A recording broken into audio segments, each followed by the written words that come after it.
Hello, hello, hello, and welcome back to another live stream. How's it going, everyone? Hello, Leo. Welcome in. Hope you're doing well. Obligatory streamer isn't a heat joke. Oh, let's hear it. Let's hear the joke. We'll judge you for it. Hey, Guts. Welcome in. How's it going? Hope you're doing well.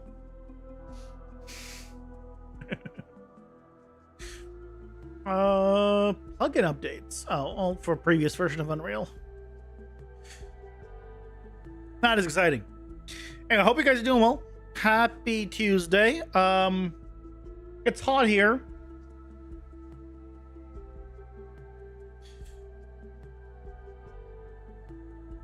It's 77.7 degrees. Normally when you get 3 sevens in a row, it's jackpot. Oh, sorry, just went up to 77.9 degrees. My mistake. You know, there goes my jackpot.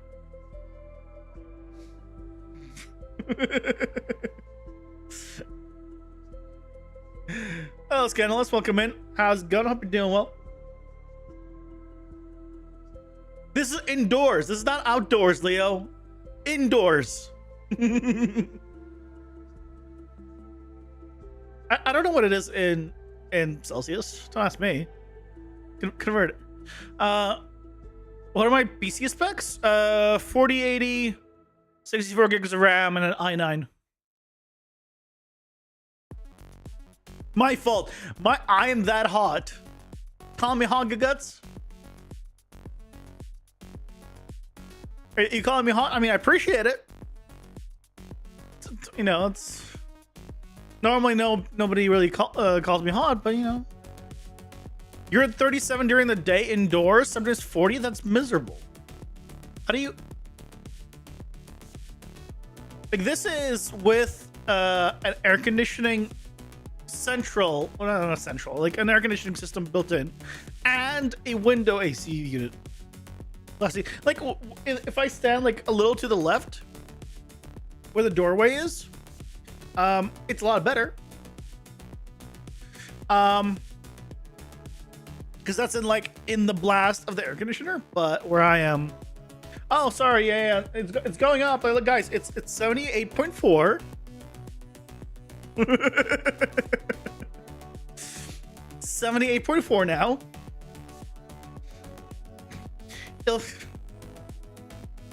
Here's the thing. Here's the kicker. Here's the 78.6. Here's the kicker to all this.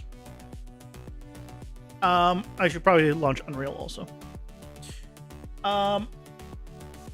Outside is 66.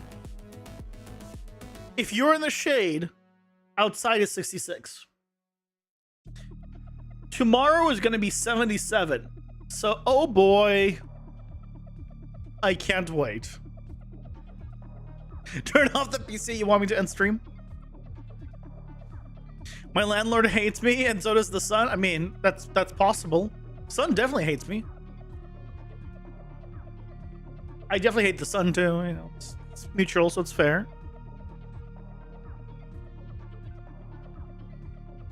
So yeah, it'll cool down once sun sets.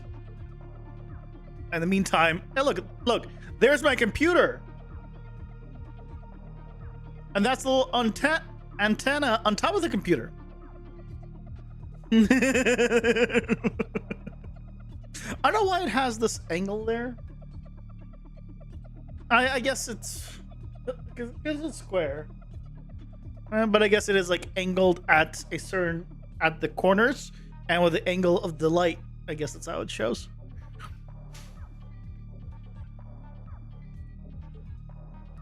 But yeah, once the sun goes down, we'll cool down. The sun closed the blinds. This is closed, Guts. You want me to open them? This is closed. They're shit.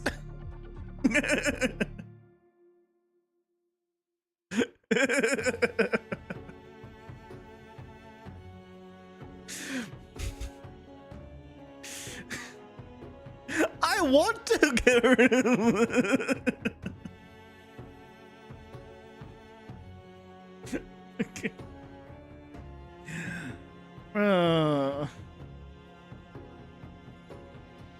I'd love to close them.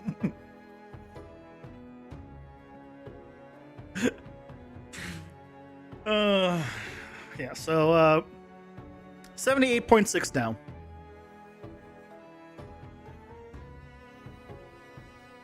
Anyway, Unreal. And anyway, because your guys' day has been better. My day's been fine. Other than the heat, but the heat's coming in now. As you can see, it's quickly rising. It's quickly rising because the sun is directly going into my place because it's nearing, the end of the day. And I freaking face northwest. Anyway. Plans for today. Relatively simple plans. We gotta fix up the knockback. Because it's going the wrong way, so we need to redesign that. That's gonna be step 1. Step 2 is everything else.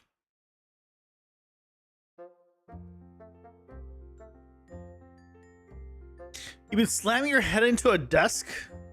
That sounds painful.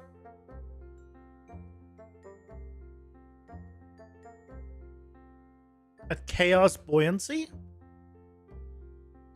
I've never used it, so I'll take your word for it.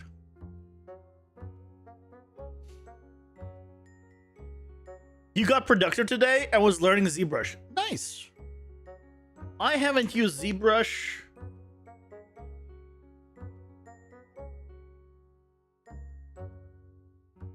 Decade? Maybe? Probably? I think something probably around then.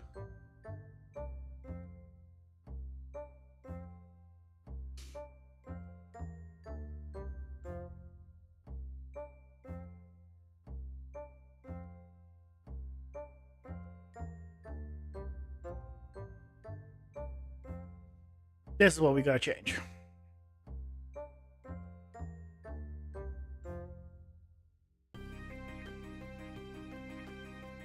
We're trying to do a Subnautica Cyclops thing, but larger, and buoyancy is the least useful thing ever.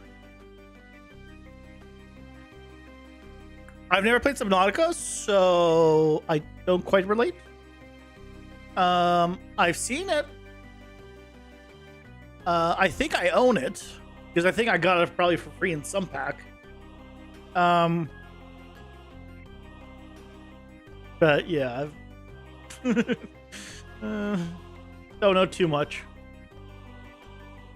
Sorry.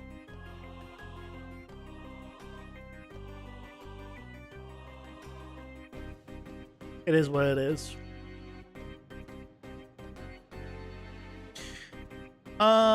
Okay, so what we can do here is the original location is added here to jump attack location. If I want, the problem is the knockback, so I need to use this, ideally.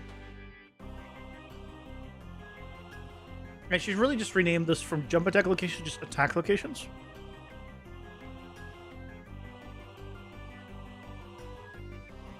Attack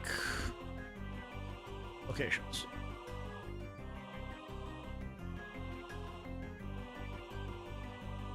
So like a really big submarine RV thing, you can live inside of it, and Unreal isn't very good at anything like that.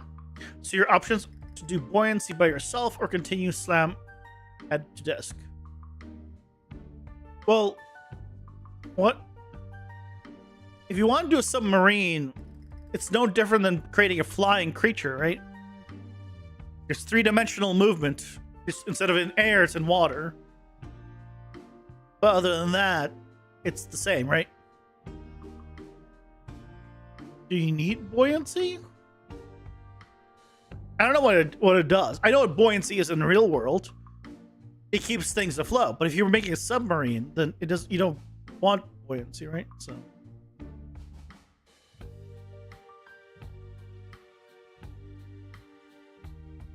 at least that's my understanding of it.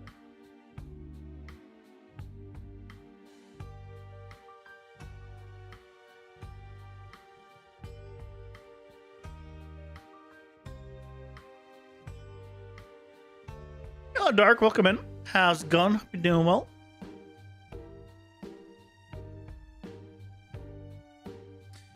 I need to set this.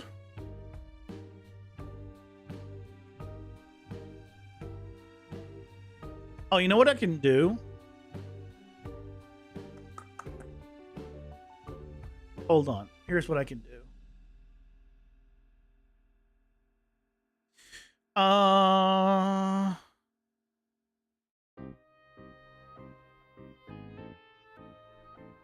I don't clear this at the end, but I can.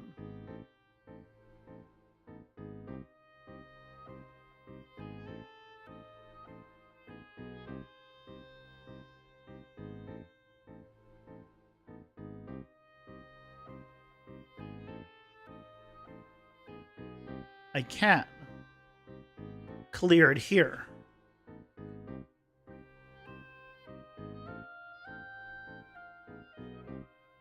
And then I can check if it has valid inputs. If it does, use them. If it doesn't, don't. Hey, holy crap, welcome in. How's it going? Hope you're doing well.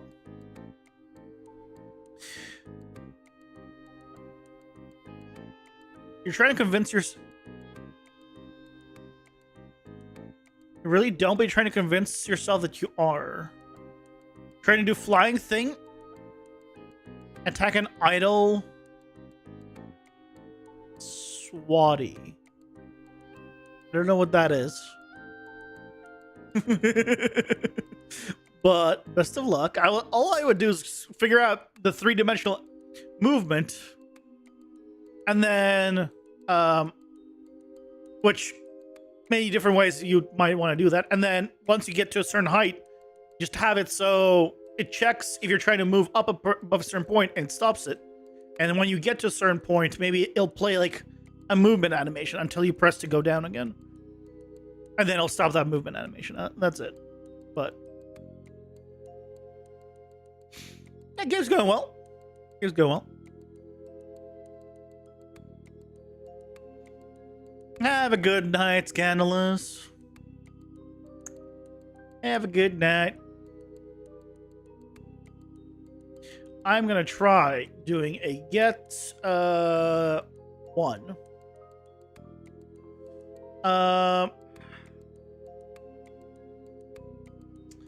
And then here, we're gonna do a select.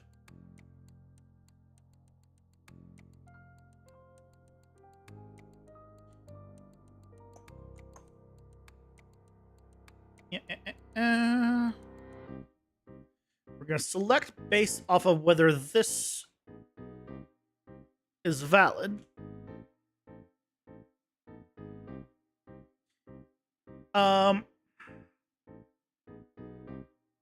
If it's not, then we use this get actual location. And if it is, then we use this actual location.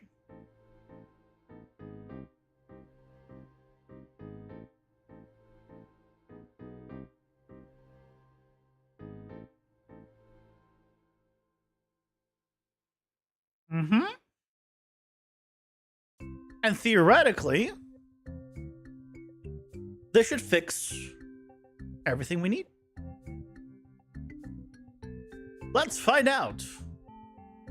So, that's not a level anymore. So.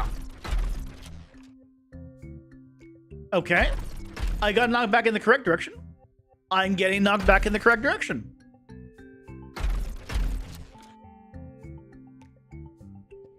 Oh, why can't I walk through him?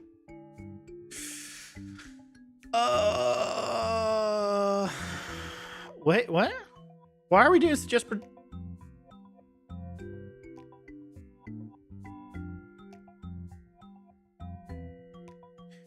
Oh, because it's.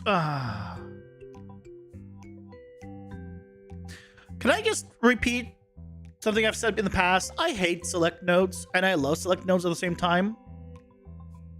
I hate them because it loads both, even when this is not. I'm checking if it's valid, but that doesn't help. So what I need to do, I guess, is here's what we do.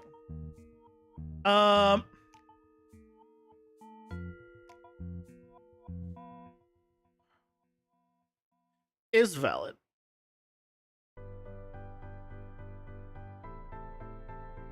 Yep. If it's we need a new local variable. Knockback from. This is gonna be a vector. Yep.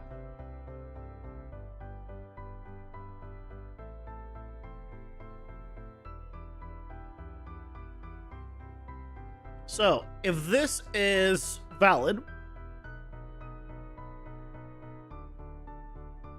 then we get its location. Otherwise, we get the current actor's location.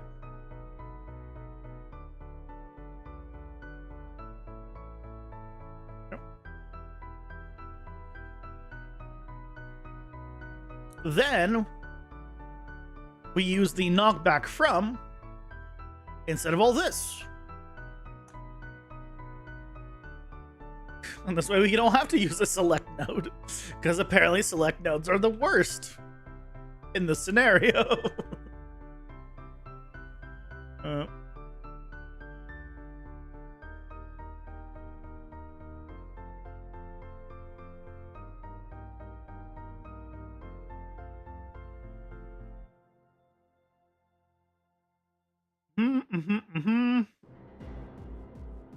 Clean up. I should you know what? I'll collapse all this to a function, honestly.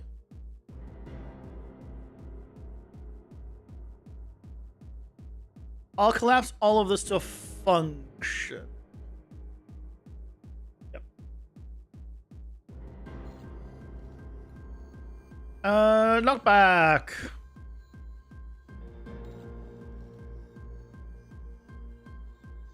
Oh, hold on a second. Did I grabbed too much. Oopsie, I grabbed too much. I grabbed the lifesteal stuff.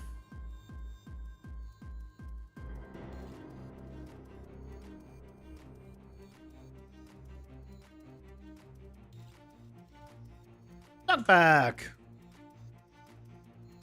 Okay, that seems better. Okay, let's just clean this up a little. Oh yeah, we need to do this as a local variable now. And that means I can remove it from here.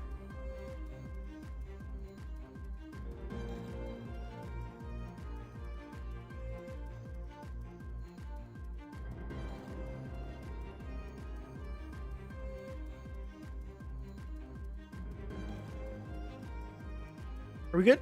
Oh, we need receive damage info.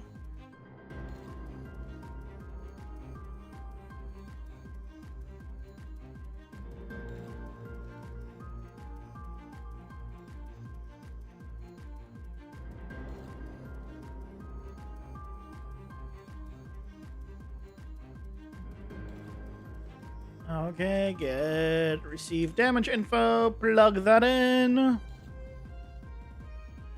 And now we're good.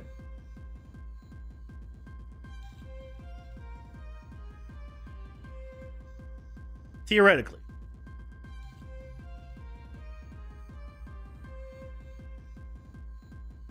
Let's find out. You gonna knock me back?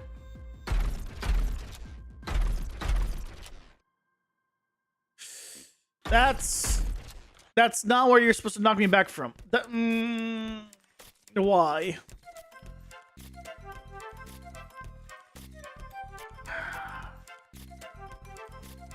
What?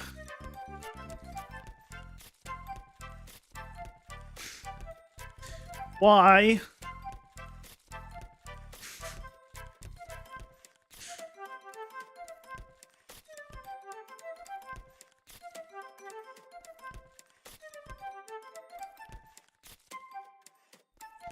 What?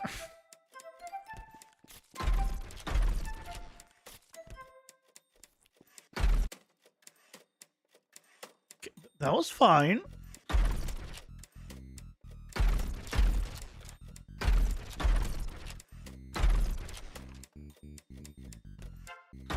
That seemed fine. That was not fine. But no errors. Oh, why did I get error? Why?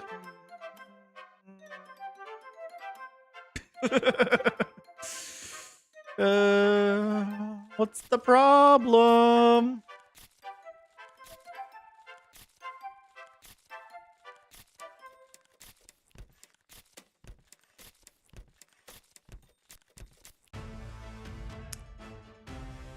What's the problem?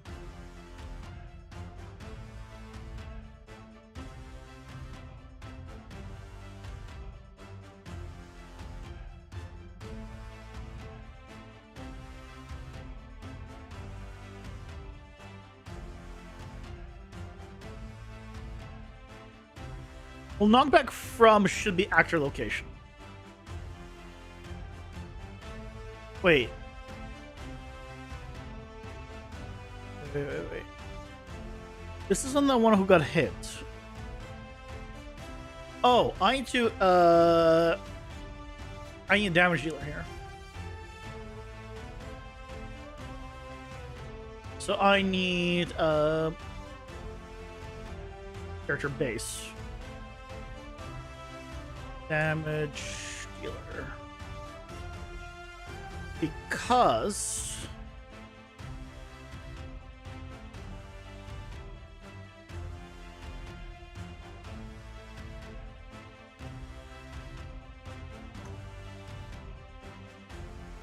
because I need to get the damage dealer and then get his attack locations. Because right? Because my attack locations are not valid. This is the one who got hit.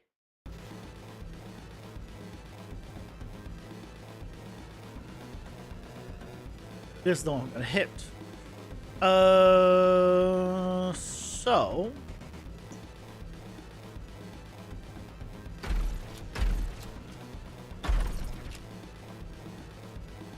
no.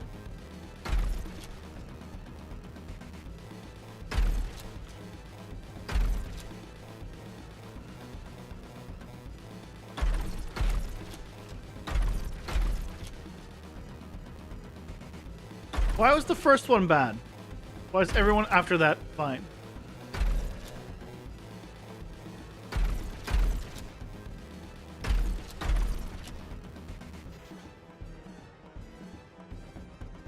It failed getting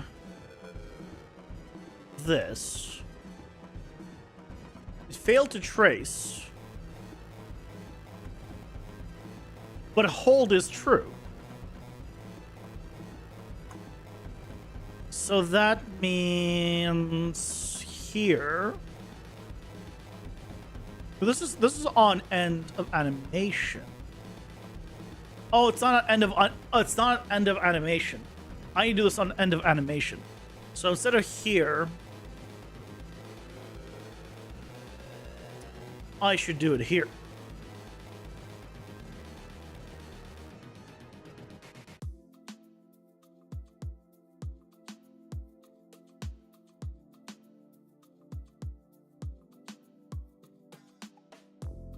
So that way, we still have this information for the full time of the animation, not just the jump part. And now, we will have greatness. God damn it. Why? Why don't we have greatness? Hold on. I don't get. I'm confused now. What's the problem?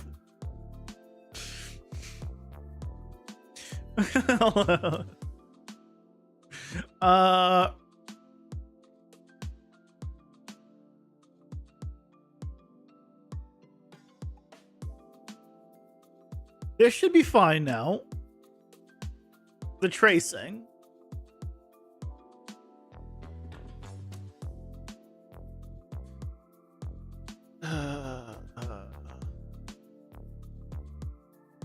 In the attack locations of damage dealer, which is correct.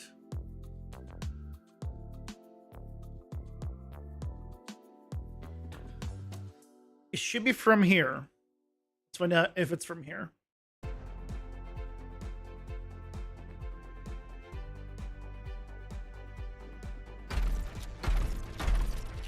No, it wasn't working. Oh yeah, it is.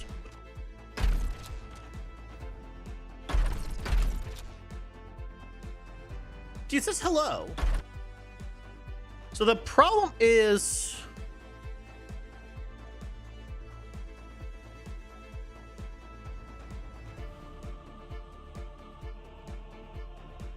draw debug sphere at this location for 10 seconds. Sure. One thickness. This one, let's see this location.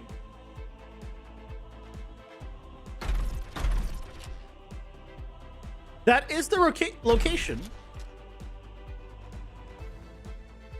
So that's correct.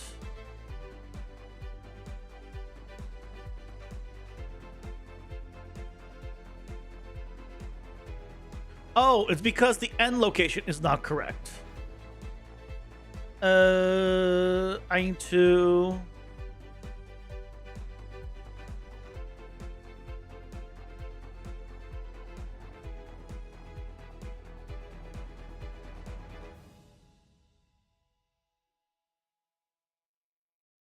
I see. This is the problem. That's the problem. This is all working correctly. Okay. Okay. Ads are here. Pausing for ads. Problem is here. Because I'm doing it based off of rotation, not the original location. Yeah.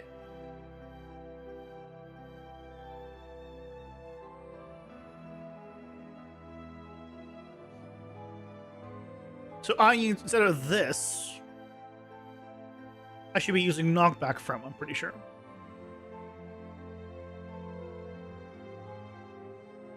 We'll test it out after that.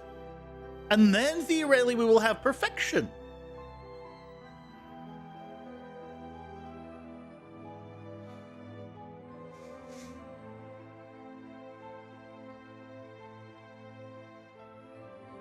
Probably so hard to see it on this tiny screen.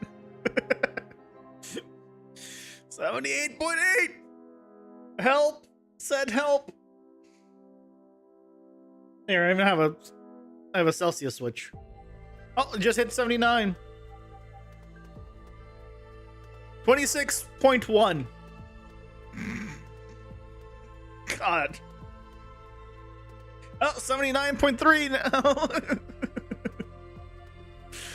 This is with the air conditioner lasting and the other air conditioner. There's no beating the sun.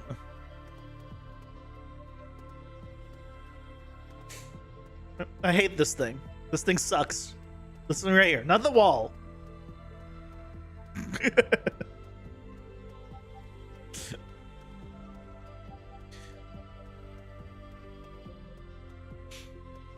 It doesn't help me, but like early on, I found out that other people in the apartment complex also have problems with it, with the the AC not being strong enough.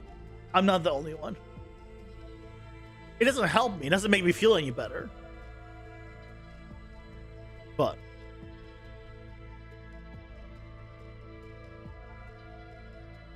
I should get a redeem points on Twitch. We're turning off my AC for 20 minutes. I'm pretty sure that's not allowed on Twitch. You're not allowed to do self-harm on Twitch. That is 100% self-harm.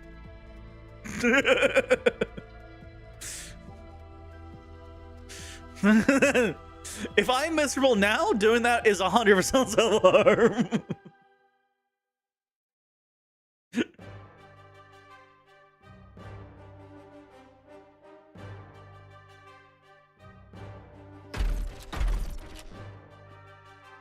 Oh, that was good. Now my PC would be fine. Yay, it's working! It's working! Yay! I fixed it. Freaking one place that I didn't update location from. All it was. All it was.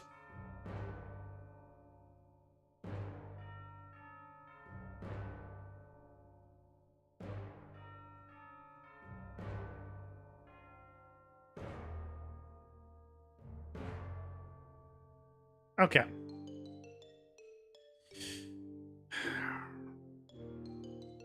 Now we're good, right?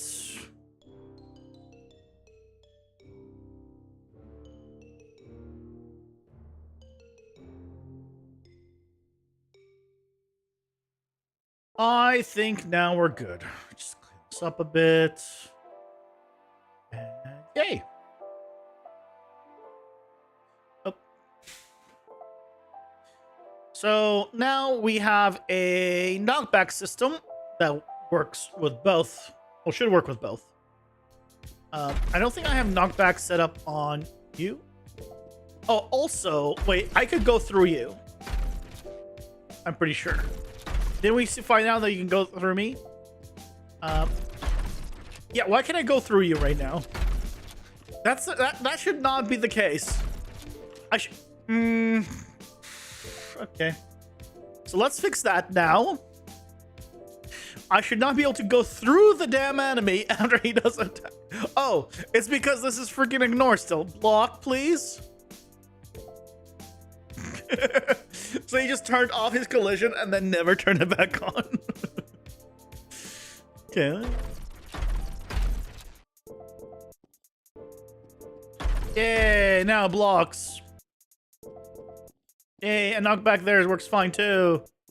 Yay! Now, why did he do that? Why did he jump there?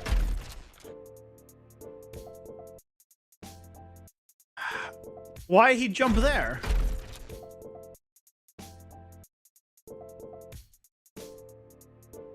Am I using the wrong animations?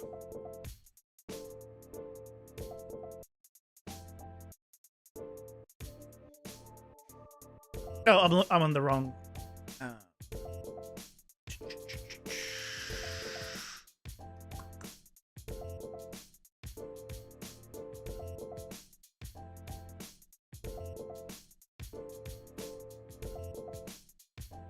Hit them on melee. No jump, no jump.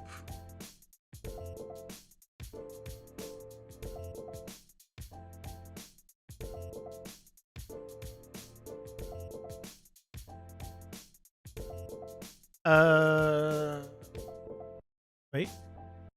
How about both of these? This is just... Yeah. So this is right.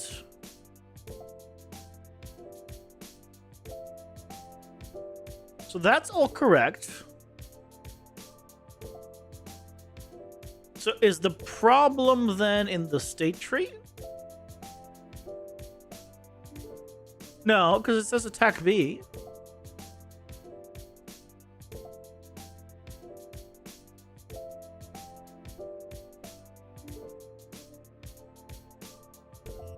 Why?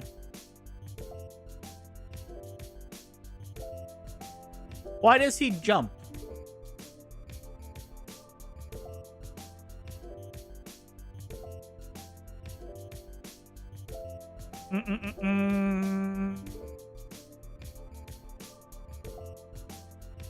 Is it a specific attack that does it?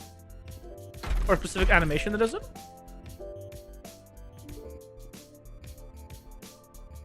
That was the what? Wait, he did the jump attack, but he didn't show the arrow there.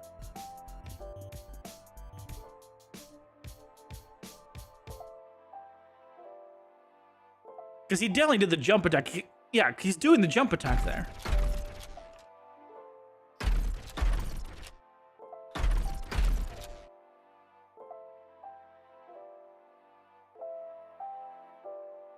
What? How? How?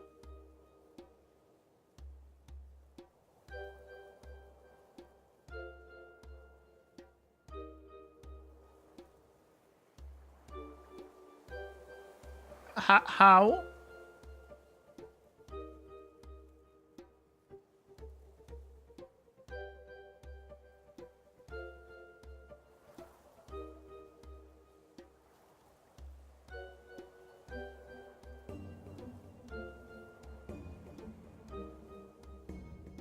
Wait, what? Don't have any upper string test. This is just the one I made.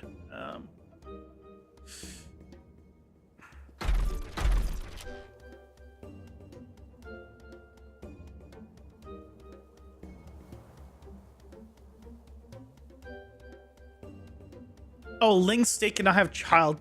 Fine.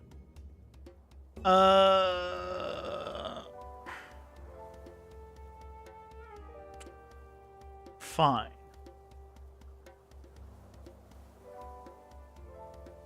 Let's go with default attack.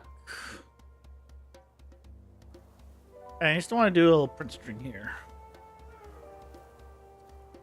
And then I'm going to go to hold attack. And I want to do a print string here. This one's going to be red. So we know it's bad.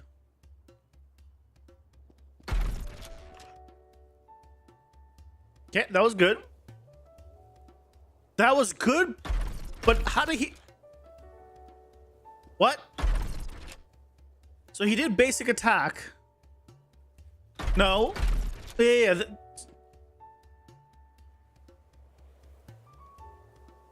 It wasn't red.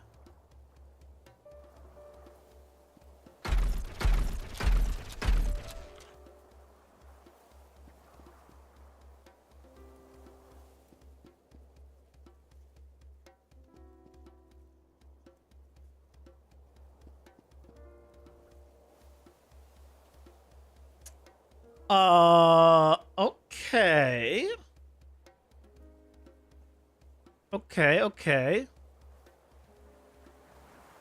So, in that case, it was going here correctly. Let's do attack combo. And then the completion stuff, it's all fine.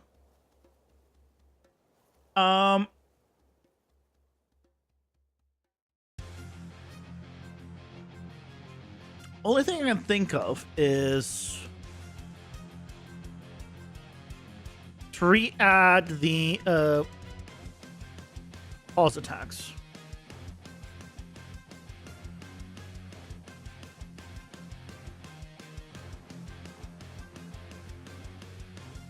Because maybe they bugged out. That's my only hope and guess right now. It's all fine. Yeah. Okay. Okay. Think we're good? Yeah, this is fine. As long as he does the arrow when he does the jump.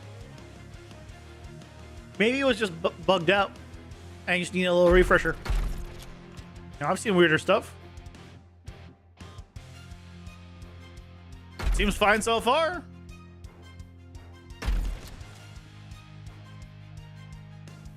Seems fine so far. I think we got him, ladies and gentlemen.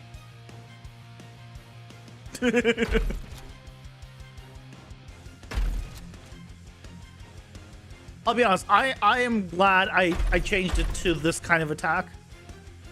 I like this attack a lot more. I mean, look, why are you laughing at just the ladies part?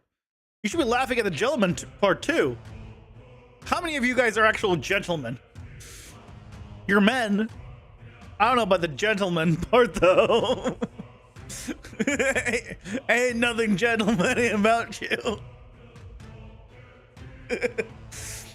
You're a bunch of sick bastards. That's for sure. Assuming you have any female demographic.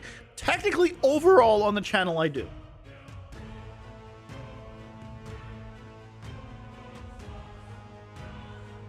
Hold on, let me confirm.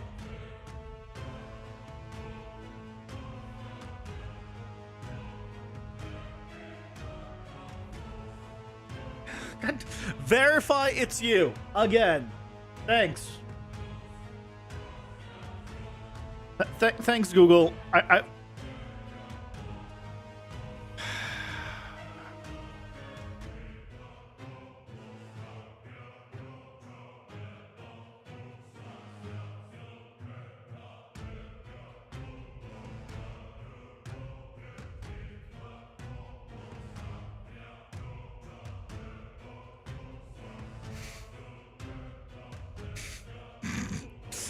2.7%. All right.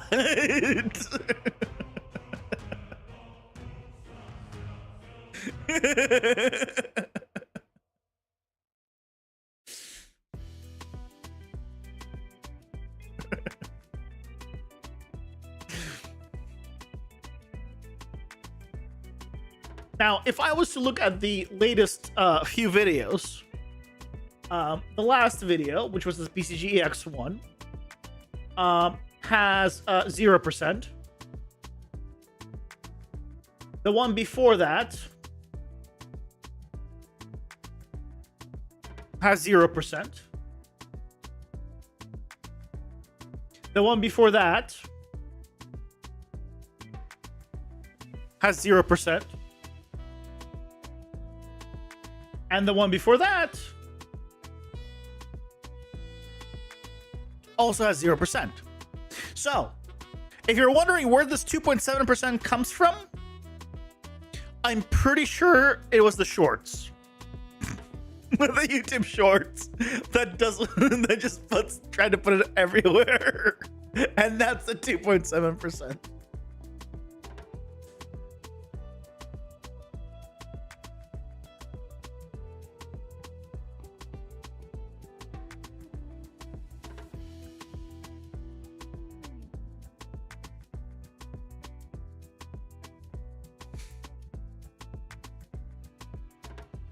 No, then you would have come up as a blip on there. You didn't. So clearly, yeah, you didn't.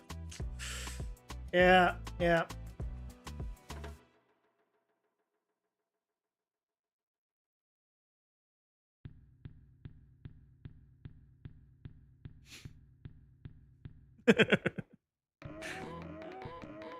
So that's like a fraction of a woman gives the viewer count average. No, that's not quite how that works, but. Yeah, my guess is the female audience does not watch any videos or streams. They only watch like maybe the shorts when they were scrolling, which just happened to happen at some time. I haven't done a short in a while though. Did you come up as seafood? No, it was 100% male. Oh, literally. If I look up I'll show you like on my recent on the PCGX video.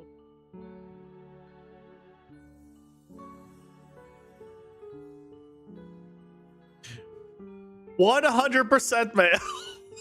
Just pure, unadulterated 100%. And then look at the age demographic. That's it. No one younger, no one older. That's it. Specifically. just between the ages of 25 and 44 and no one else.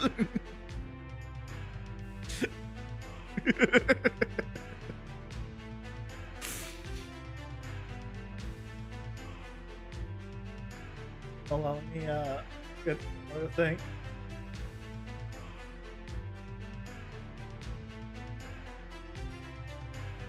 Here's the this is the breakdown for the the full channel. 96.8% male. You know, which is fitting because like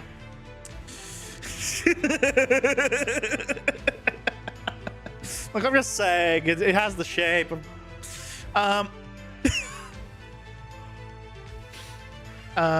yeah, 0, 13 to 17. We don't care about those people. No seniors are watching me either.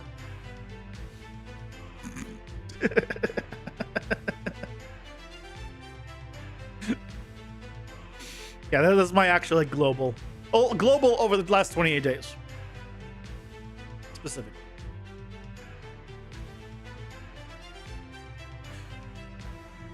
If I specify videos, that's the... Oh, hold on. Oh. Guys, if I go off of videos, 2.8% female.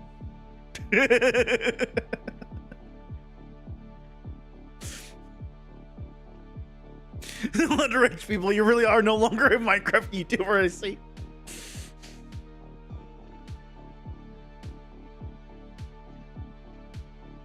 That was never my demographic, even when I was a Minecraft YouTuber. Here, one last one.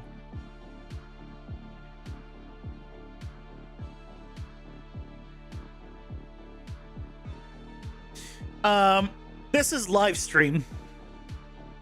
100% male. Only males watch me. You're all guys. Also, I love how it says 0%, but there's a something here. So there's probably someone, maybe like one person or something, that's at this age, but somehow it doesn't even register as 1%. Because this has like info here, but it still says 0, which I don't understand.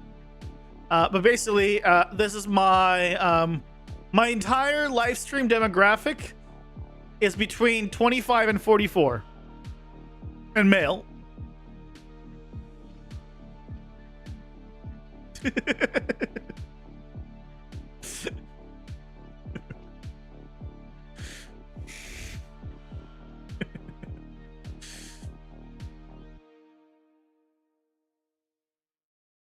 Anyway, that's it. I just like looking at random data.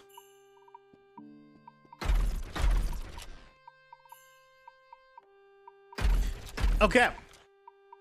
I think we're all good.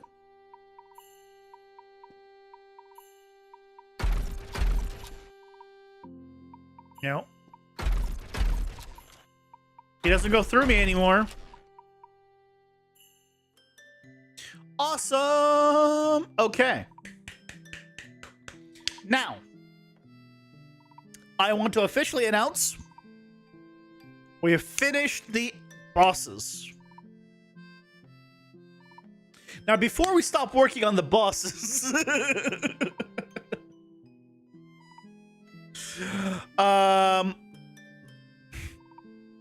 let me open my notepad. We had some boss music written down, I thought. Did I not? Let me see if I still have it. Oh wait, I don't, because I think I got lost. No. God damn it. Oh no, I have it written down. I have it written down. I'm gonna put in boss music because we haven't added boss music.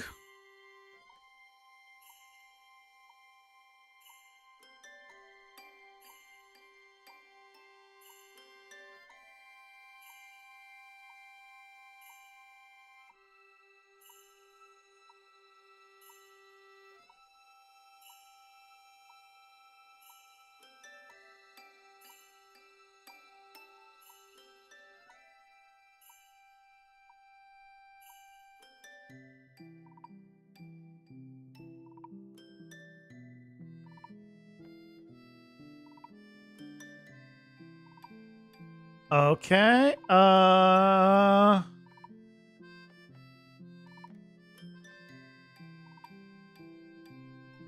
Wait.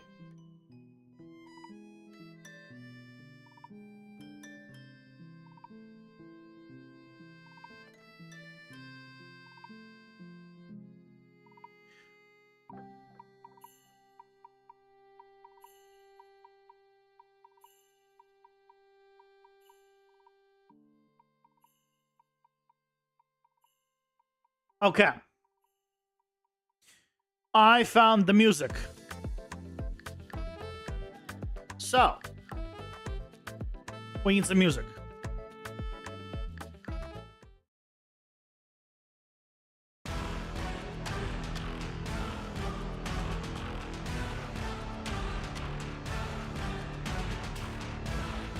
I think this one's too epic for the bosses we have right now.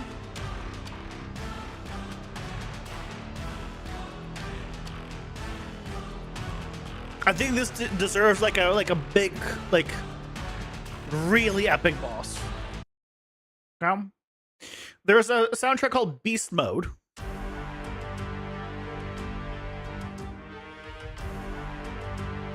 It's called Beast Mode. I mean, if it's not for the bear, I don't know who it was before.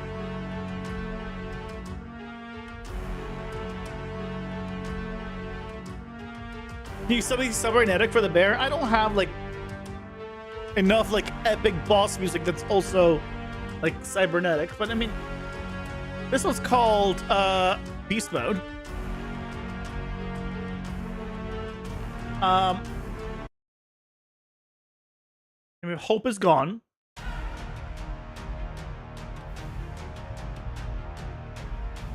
I think this one doesn't fit any of them.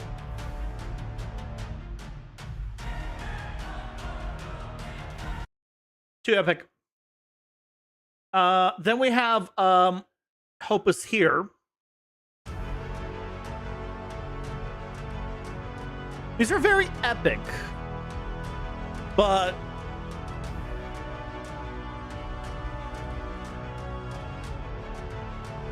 I think they're a bit too epic. I'm partial on it because of the name.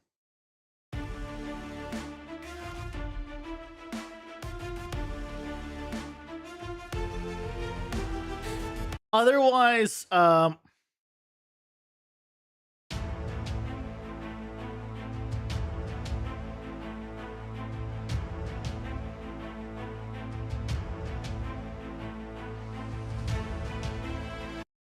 these are two, I mean, this category is called just epic music. Okay, instead of these, there's another section that I want, which is dark fantasy.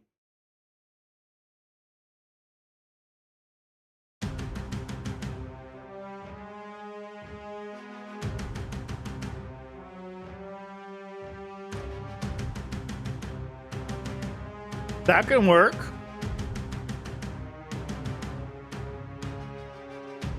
I don't know who it could work for, but I mean, there's that.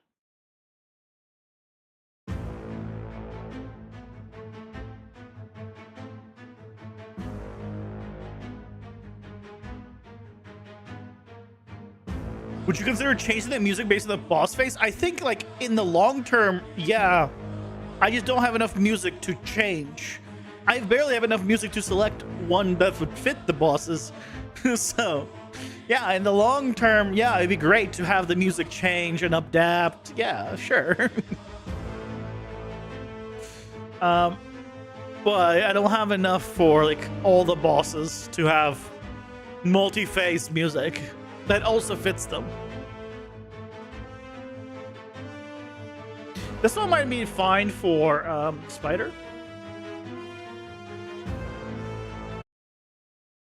Like, I don't know. Maybe.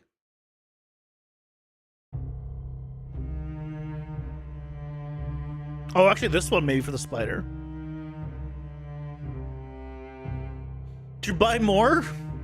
Even better, hire an orchestra? Yeah, hold on. Let me get on that. Me and my millions of dollars.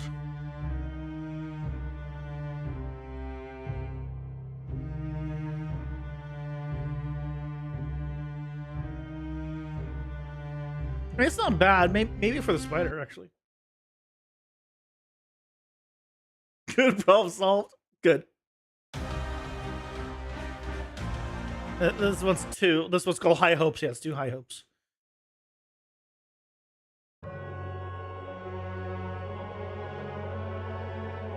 I think this one's 2. This like needs to be like undead. I feel like immediately I'm like that's an undead.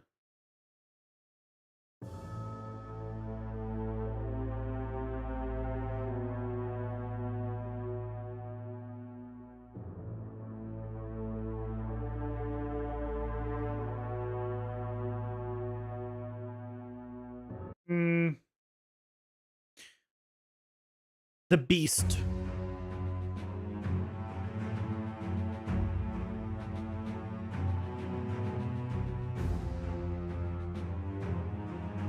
I can go with this one. Maybe for the dino, and then we use the other one for the spider, and then we have one for the bear. Imagine not hiring mythical Hans Zimmer to make an entire 25-song score based on the extensive lore of your game. So, I'll be honest, I have no idea who Mark Zimmer is. Oh, sorry, Hans Zimmer. I already forgot his name.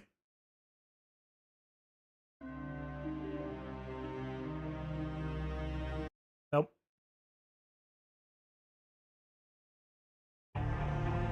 Ads are here. Pausing for ads.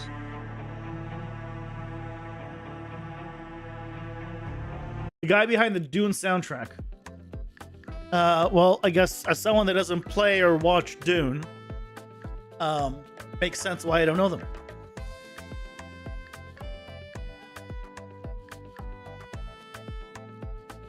Aside from the fact that I don't listen to music.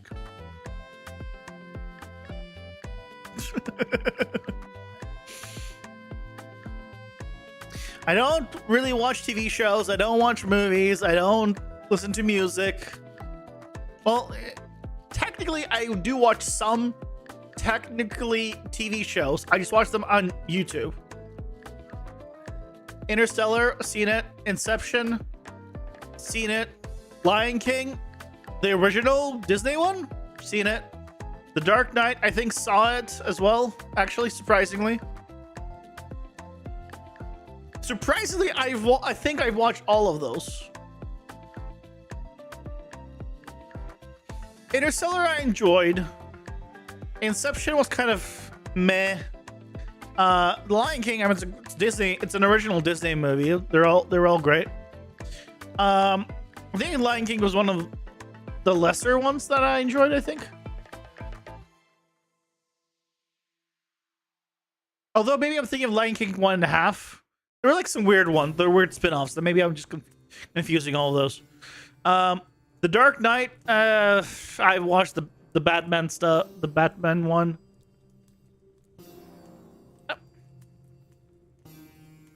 Didn't enjoy it. And I don't really enjoy Batman stuff, which is I think to other people are to blame for my dislike of Batman. Because I remember when I was in elementary school, I dressed up as Batman one Halloween, like at school. We had like kids dressing up. I dressed up as Batman, and I got shit on. Like I got laughed at by everyone for dressing up as Batman. So fuck them, fuck Batman, I guess, for the rest of my life.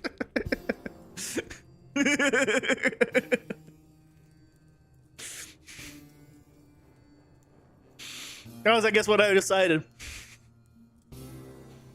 Yeah, but I like fantasy stuff, so yeah, they were cool. But yeah.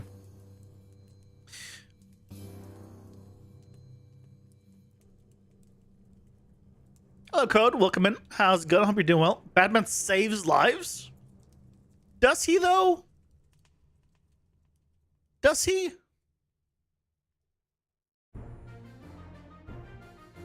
He hangs people upside down that causes them to die of blood loss. He throws people off ledges. He doesn't kill the bad guys, which then the bad guys go out and kill more people. So in turns, it's Batman's fault that the bad guys keep killing more people. He could have stopped it. He doesn't. I'm just saying. That was your bats in the well moment? I don't know what that means. You like fantasy? My friend will marry in July in freaking castle. Now I have to buy some medieval outfit, Madge. Why do you have to buy a medieval outfit? Worst case scenario, rent one. Why would you buy one for a single day? Rent one, it'll be cheaper. That seems very much unnecessary to buy one. Like, if you need to dress up, like, there's places that let you rent outfits. It'll be cheaper. Let's go music. Sounds music.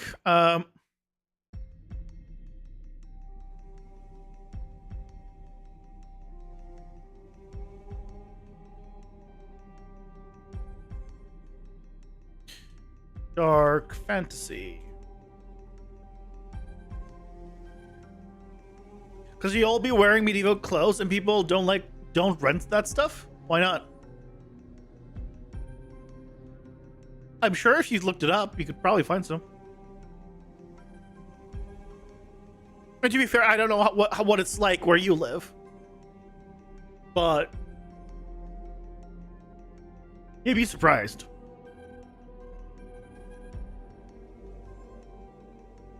Especially if you're living like in a major city, like in or slash near a major city. I imagine there are people like that.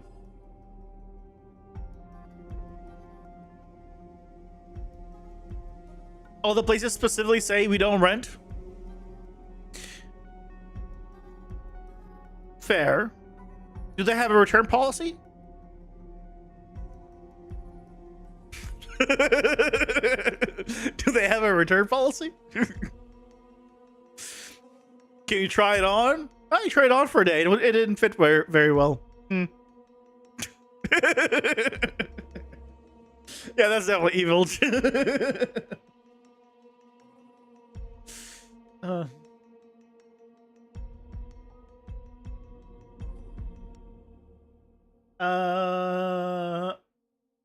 It was this one that I wanted for the crap. Which one was the?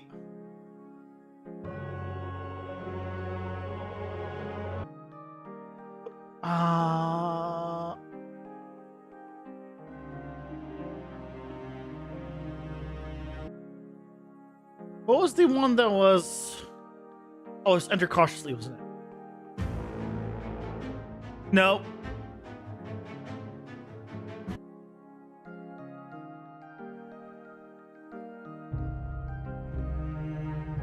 Was it this one that I said she used for the spider? Return the day after Pepe left. That's what I meant. Look, I have dozens of pictures. Even went to the castle to check. Didn't work for me. Why would you? What? Why would the picture wouldn't even come up? Yeah, if you don't get it dirty, then you can just return it. Yeah, obviously, if you damage it or you make it dirty, then yeah.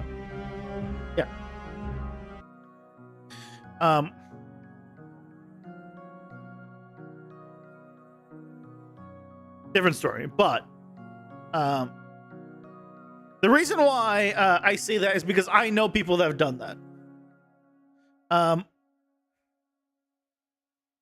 Where they've what's it called? They'll buy something, wear something for a day, and then return it. I'm not saying it's a good thing, but that's why it came to my head.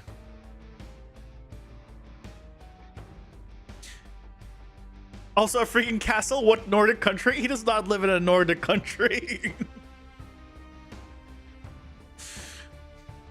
Which makes it even more impressive.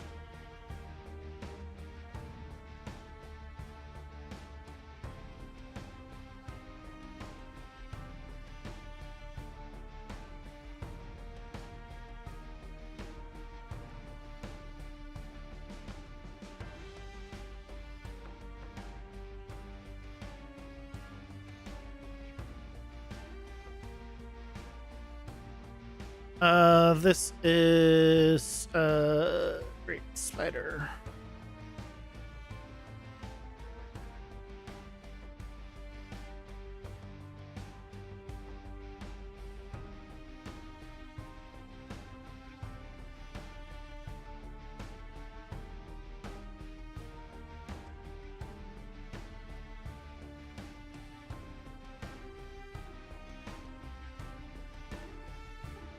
Very scamming me.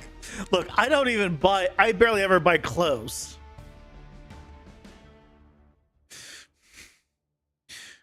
So I would need to buy clothes to do that.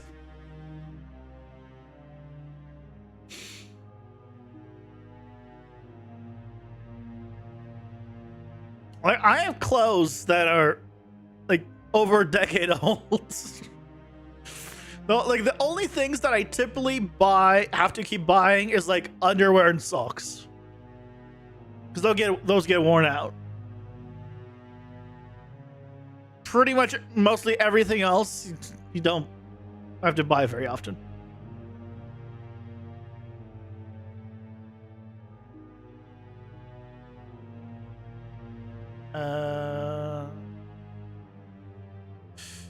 Right. We never, we kept this look and everything.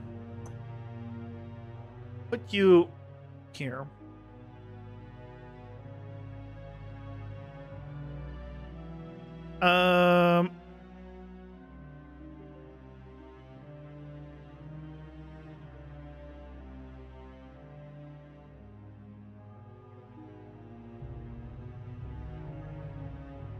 Boss music.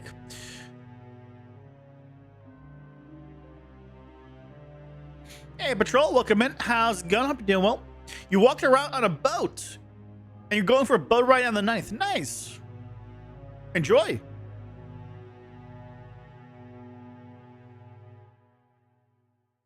What's a water damage status effect name for something like Mana Drain? So far, you're thinking of Siphon or Tidebind. Water damage status effect. Well, what does the status do? Because it's a status. So that means it's a continuous thing. What is it doing? That is a properly creepy spider? What do you mean? He looks so cute. Look at him. Look at him.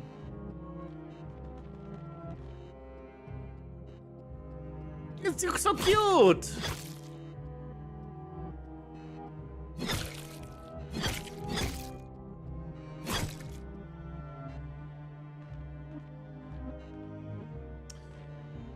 I did it. I need to fix his damn attack as well.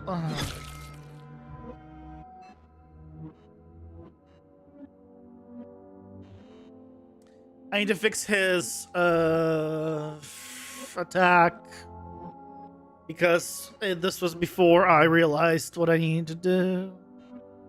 Okay, I'll make a note of it. I need to do the music for the other ones. Let's do Dracathrax and Steel Claw.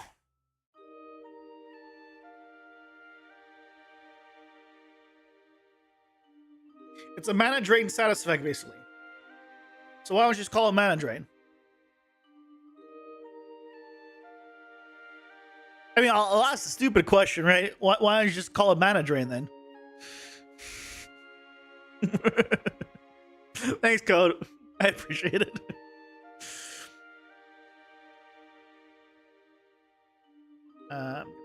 Copy you, paste you into Thrax. Command and drain sounds boring, but it's very like it definitely explains what it is. Like if I am a user and I'm like, oh, I have this effect status mana drain, my mana's going down. Now here's the question I have for you, Leo, before you do this. Please answer me this. Why are you dealing with mana drain in a in your game type? In a tower defense? Why do we have mana drain in a tower defense?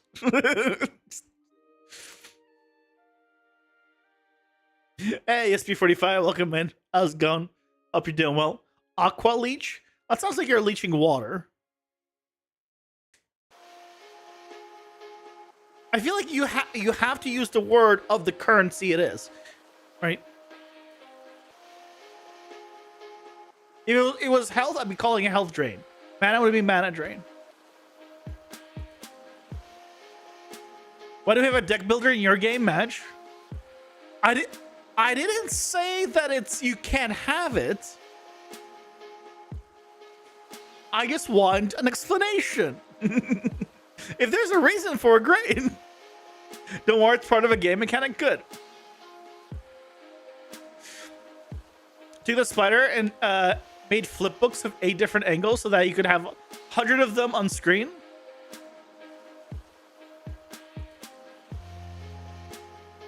I mean, yeah,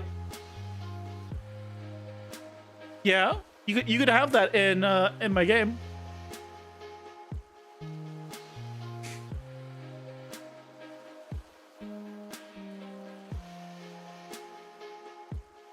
Yep.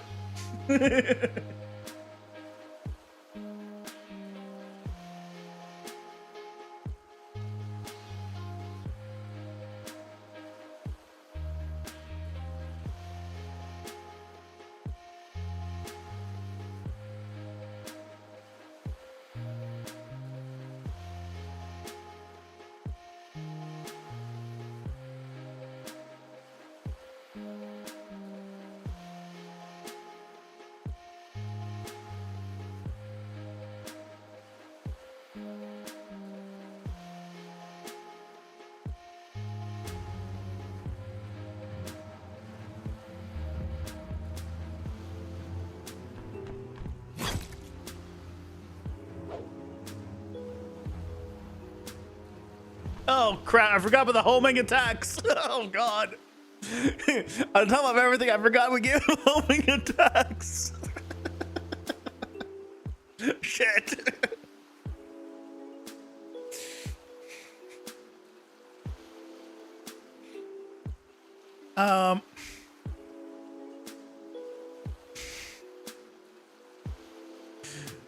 Okay, it's fine. Let's go to Steel Claw. You're the last one.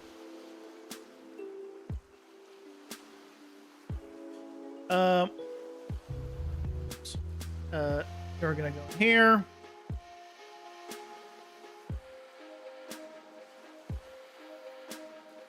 Okay, so I need to go to this one.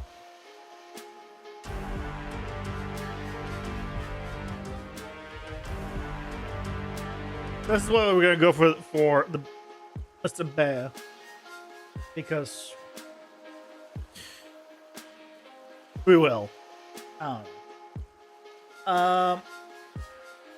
Epic music. To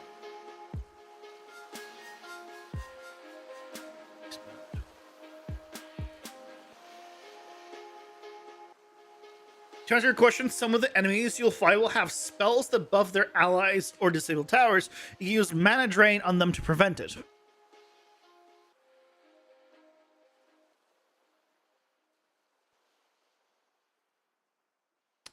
Then I would just call this it's silence or something like that, which is a common thing to stop spellcasters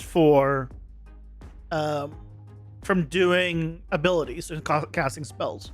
That sounds like a just simple silence spell.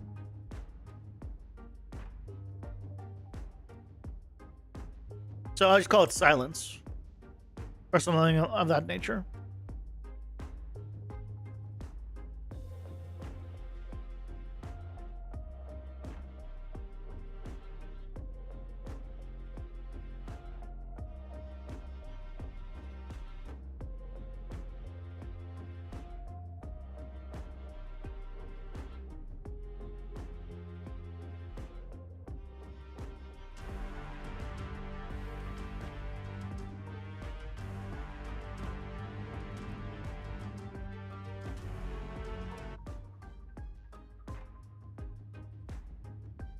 I would make the names, though, something that makes sense for what it does.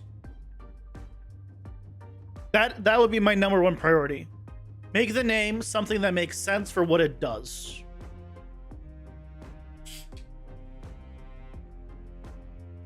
That if you heard the name, you like, oh yeah, that makes sense based on the name. Like, you wouldn't want to call something like,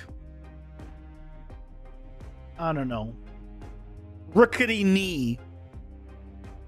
You'd think it does something for movement, or but you find out like rickety knee gives you the ability to summon a sword, right? Like, there needs to be some logic between the name and what it does. Whether it's thematic at that point is secondary, I feel like. But I would focus on like words that make sense for what it does, personally.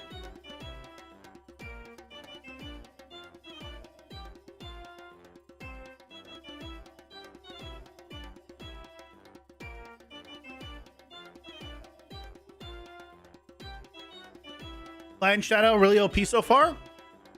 Because you gotta balance it.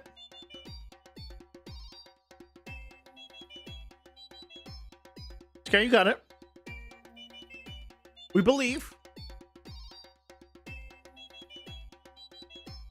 You know?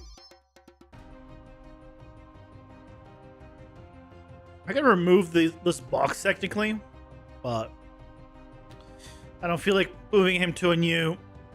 I could move him to the same kind of level as the others. It's probably not a bad idea. Let's fix his animations first. If we fix his animations, I mean we need to do here's the 3 attacks.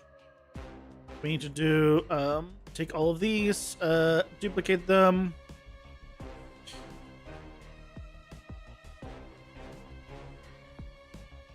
No, jump.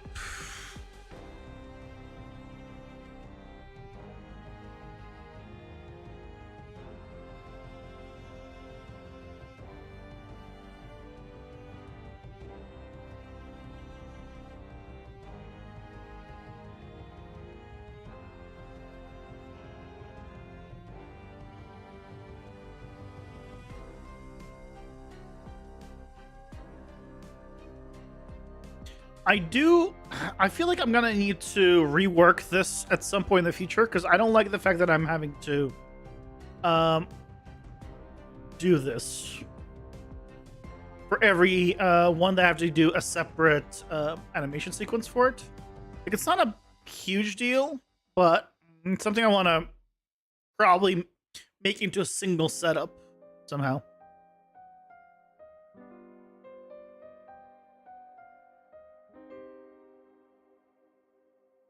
You can't wait to blueprint all of this? Wait. You're writing the game design document after you realize you previously had no direction on what code to code first. So you're fleshing out all the mechanics on text first? Yeah, that's how you should do it. It's not how I did it. But, I don't plan to finish the game specifically exactly how I did it. I'm using it partially to learn as well.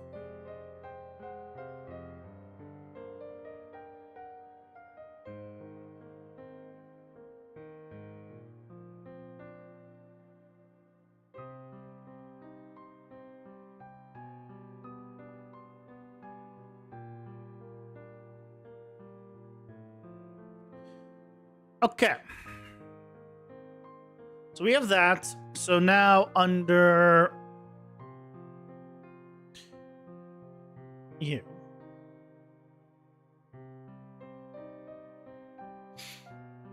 You're like, time to call the damage system. Wait, I need to make the damage types. Wait, I need to also make the status effects. Time to stop. Oh, I'd still continue, but I'm not saying that's good.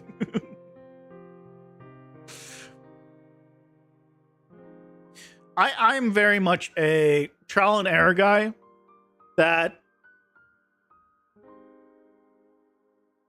I don't know, like writing it like what I want doesn't really usually work for me. Mostly because I don't know if what I want is good. And so I want to try it and test it out. That's why this game has changed a lot, many times. Because like, is that idea actually good in practice? Yes, no, let's try it out. It's not a good way of doing it. Like if you're actually making a game and you want to like finish it in like, say, 2-3 months, right? It's not a way to do it. Same thing like 2 to 3 years, doesn't matter. If you have like a like actual deadline, then you shouldn't do it that way. Like the way I do it.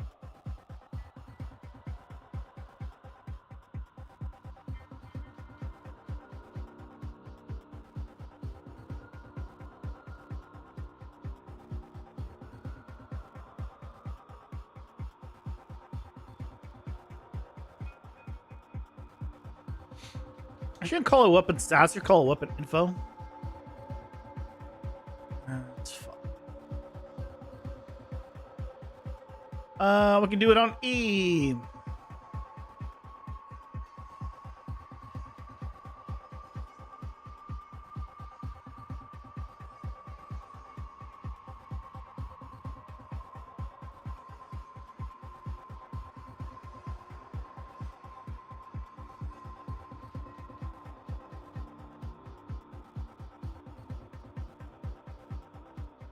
And then all we need to do is come here, change up the close quarters attack to E.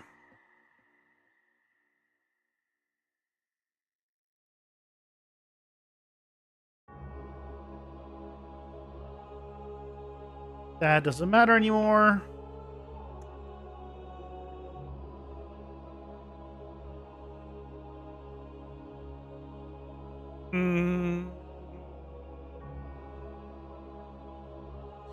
Let's see if that fixes our spider problem.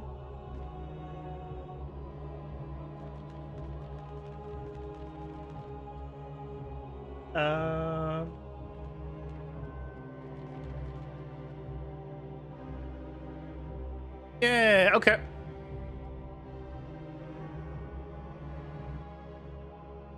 That seems like it worked. Why are you doing that attack? And I think it's because... Oh, 350. Oh, it's a random chance. That's why. Well, yeah, that's not bad. Siphon Tide. I wouldn't put it as one word. I would be Siphon Space Tide, potentially. Maybe.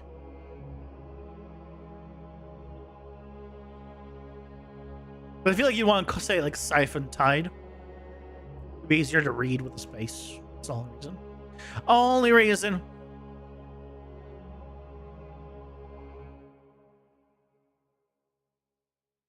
But yeah, if you're doing like effects and like all that kind of stuff, like yeah.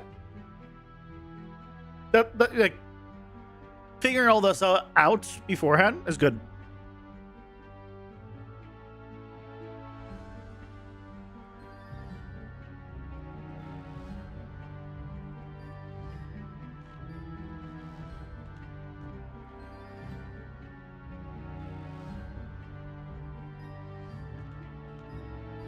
Looking good.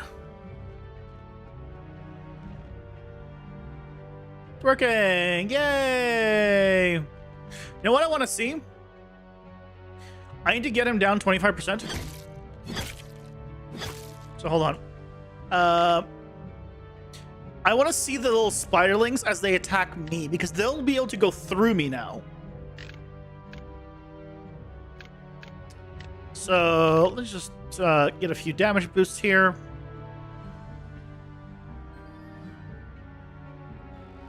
You want it to be thematic AF? Hey, that's good.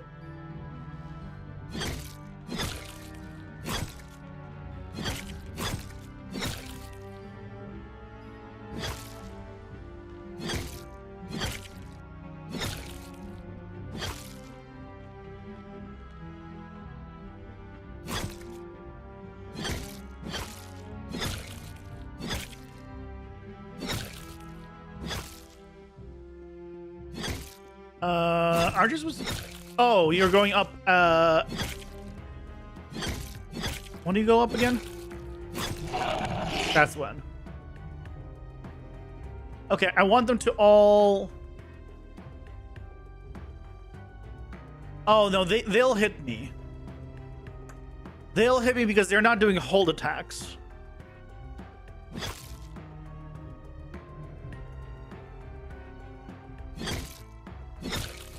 They're technically doing regular attacks. I could do hold attacks. Ads are here. Pausing for ads.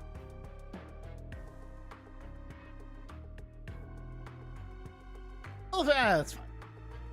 It's fine.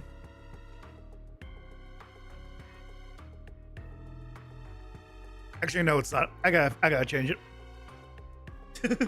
I gotta change it.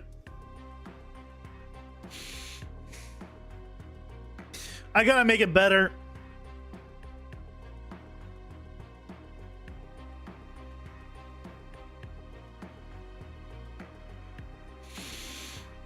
It has to be. Oh, great. Thank you, OBS slash YouTube. Really. Thank you for telling me that to verify that it's me. You have not asked for it in you know, like about an hour and a half. Thanks. Yeah, it's still me. GTFO. I don't know what the hell's going on with YouTube. YouTube Studio specifically.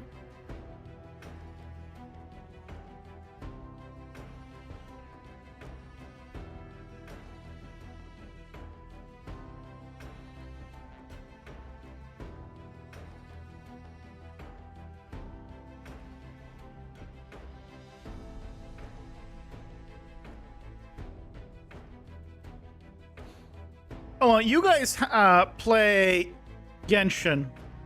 Did you guys get a verify your age to keep your account active email from Hoyoverse? To comply with local legal requirements and protect your privacy within Hoyoverse games, age verification is now mandatory for your account. If you fail to complete this verification promptly, your account will be restricted and your important personal data will be permanently deleted. I don't mind deleting my personal data, to be fair.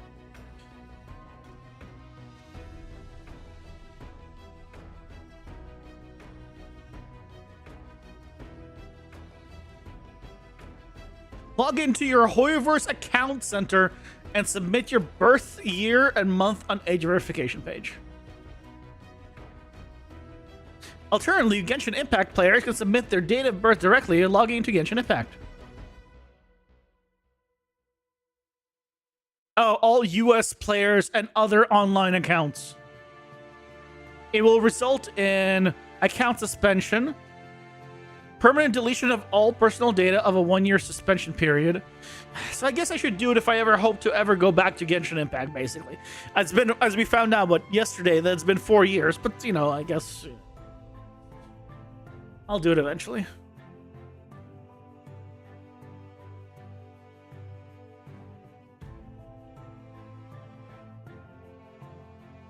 It's fine. Hey, Stormrun, welcome in. How's it going? Hope you're doing well.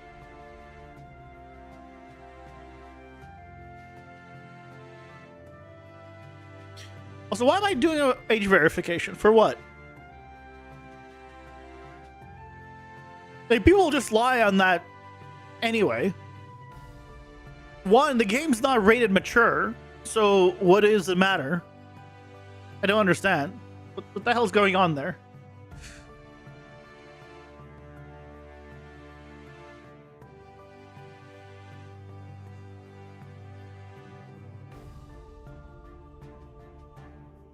You're turning your house into a spaceship. No further questions. I mean, you can't say no further questions. Because I have questions. God damn it, Stormrun. I have so many questions now.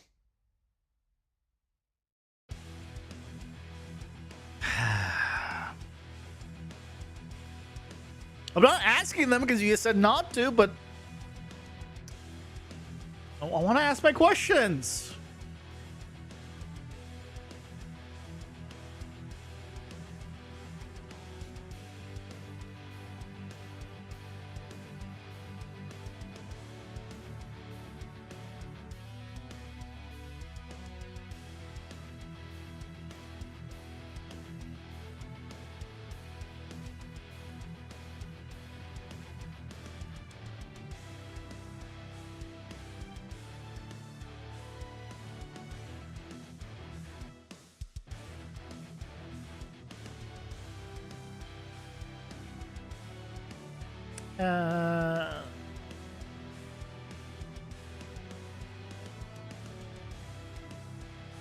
No one's stopping you from asking them. He just wouldn't respond. No.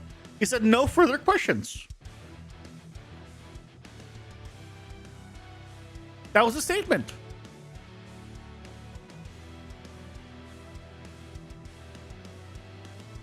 If I ask a question, then there are further questions.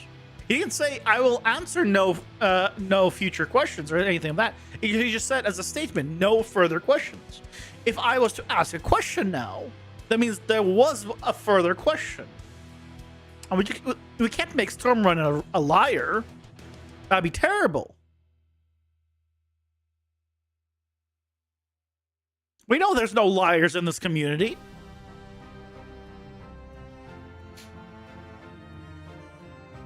We're good, honest people here.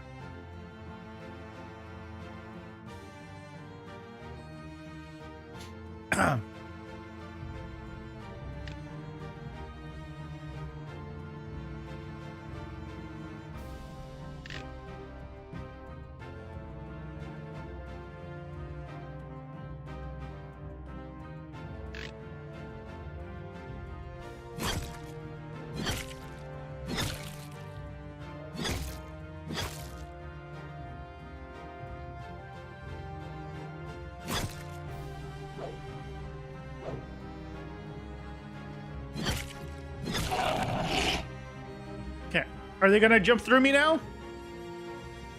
Yes, they're jumping through me. They're not doing. Oh, yes, they are. I need to probably look into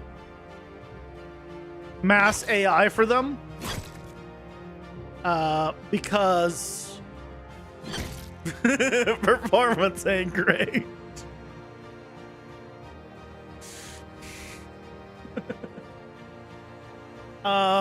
Also, I just noticed something. Player attacks. No, not this. I want the wide ones. Wide swipe, you. 180 degrees. Airblade, wide swipe. Well, it's a projectile, so it doesn't matter. But that definitely needs to be 180 degrees. Okay. Also, I'm glad you didn't launch it, Stormrun, because you said it's gonna be a failed rocket.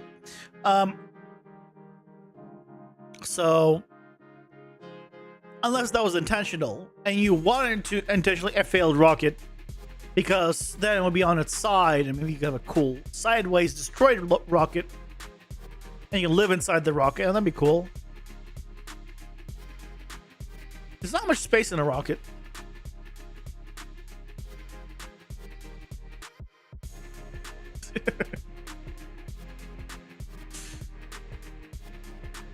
Okay, we did it. 3 bosses done. With music, with audio. We've reworked the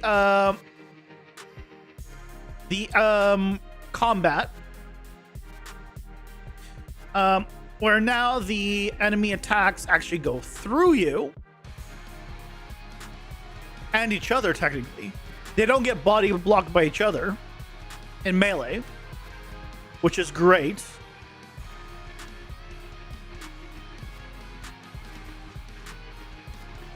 So now they just go through me and they still hit me.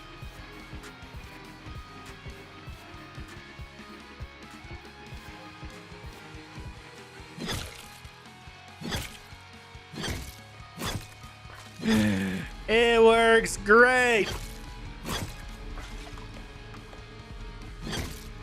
Yay! Okay. We did it. It took a long time, but we did it. You've been redoing the entire house, probably the most layers on a roof you can get. Walls are now reinforced with expanding foam. The outside is wood, then metal, then flex seal.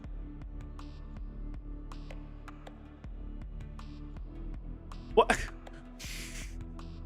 Why do you have metal on the outside of your house? Would that not heat up?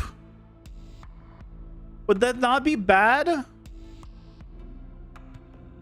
Just out of curiosity? Because metal heats up, especially in the sun, in the summer? No? Just me? I feel like that's not good. Now that the sun is mostly set, you can kind of still see the sun right there in the corner behind me. It's like it went from 79 to now 76.8. It does what the wood protects it, and the insulation and foam restricts it. So it's like an ice chest. I mean, you know better than me, so if you say it is, then I'll trust you on it. His name is Storm Run Gaming. He wants to feel the storm when the rain falls, and when the lightning strikes, he wants to hear every water drop. That is true. If it's like a sheet of metal, your windows are open as well all the time.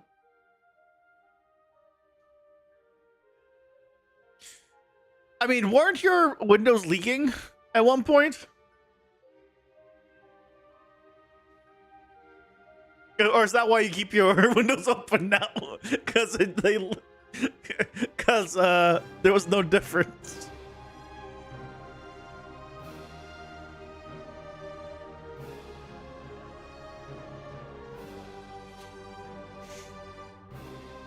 I can finally close all of these. Yay.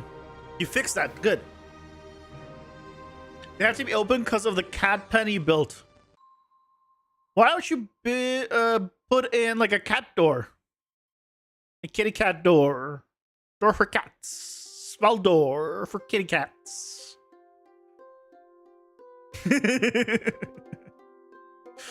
Oh my god. Hold on. There was a YouTube short I just saw recently.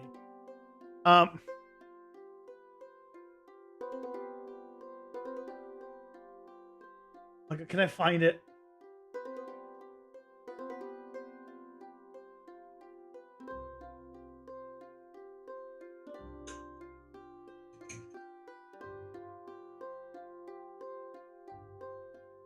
I found it.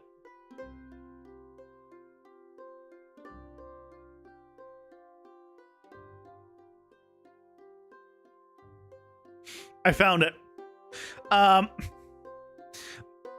the title is "Spent Hours Making a Pet Gate, and Our Cat Foils It in 2 Seconds." You don't need audio for this.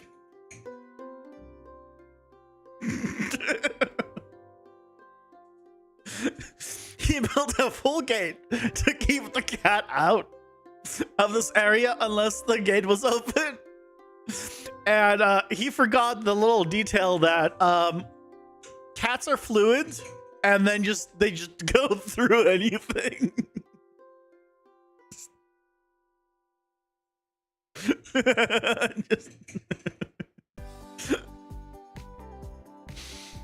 Nope.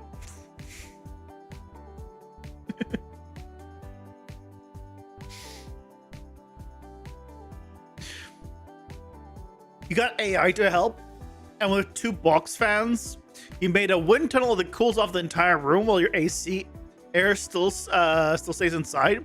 So it's cold inside with the windows open and 95 degrees out. That sounds lovely. I wish I had that. Hey, Lucas, welcome in. How's it going? Hope you're doing well. Yeah, it could absolutely just jump. But why take the effort of jumping? For a cat, that would be no problem to jump over. But so he would have failed on multiple fronts. But it's just funny that even this the gate, the width of the gate, he just didn't even account for.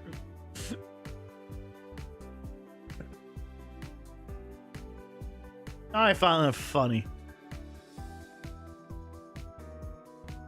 You have to become a cat to build for a cat. You have to become a liquid?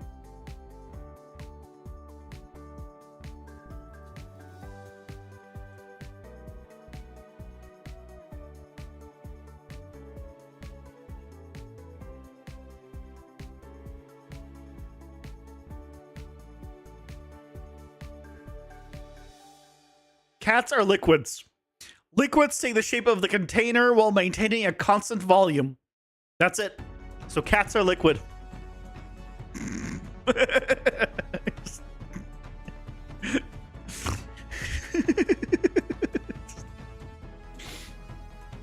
Expanding foam is great for cat holes.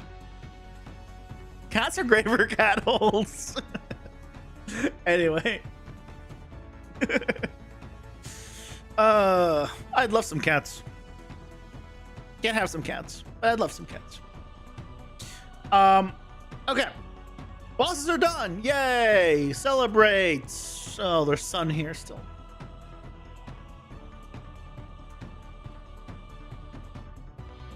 So, the next thing I want to work on, and there's many things I want to work on. The next thing I should work on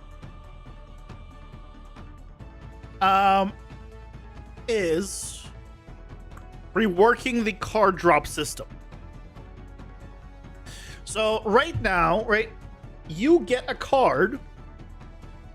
Thank you. You get a new card for your deck, whether an upgrade or a new card, when you kill the boss. The problem with that is I want it to be more like you don't kill the boss always. Like it takes you a few tries to kill the boss. Because maybe the boss is too difficult without some powers or better cards or whatever else. So, because I still want to give the player cards to work with, like new abilities and new power-ups, the thought that I had a little while ago was we're gonna change it so the boss no longer drops cards. Instead, he will drop a currency that is unique for that boss,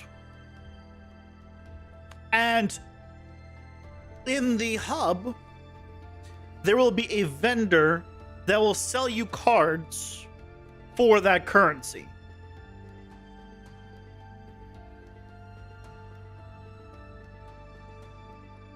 Now,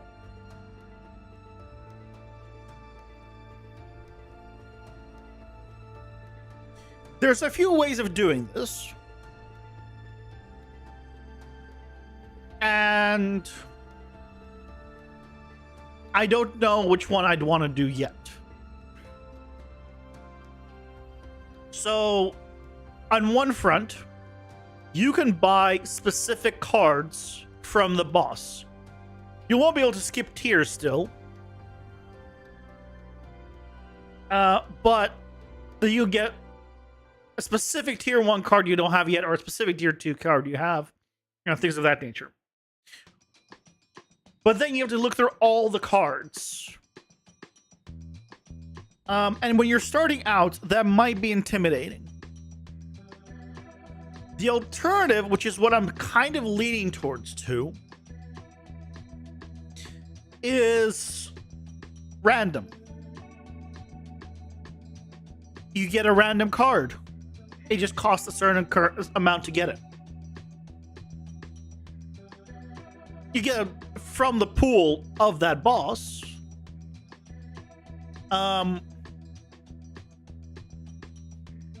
You get it.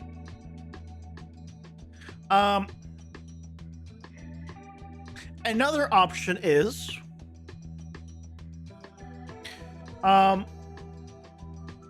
we don't have a shopkeep at the hub.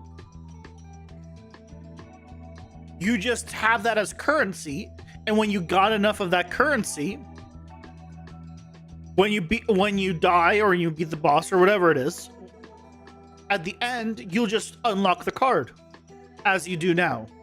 You'll just, you'll get pop-up saying, yeah, you got this card.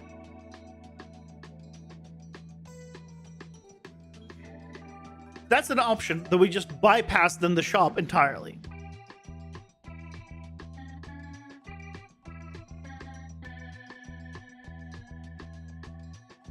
And I feel like if it's random, maybe it's better to bypass the shop. If it's not random, then maybe we have a shop.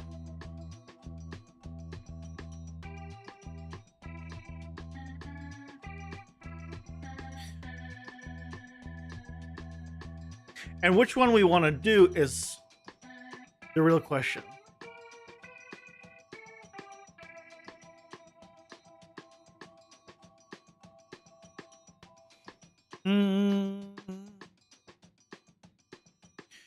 Do I want to... Well, I guess the question is, how many cards do we want per boss?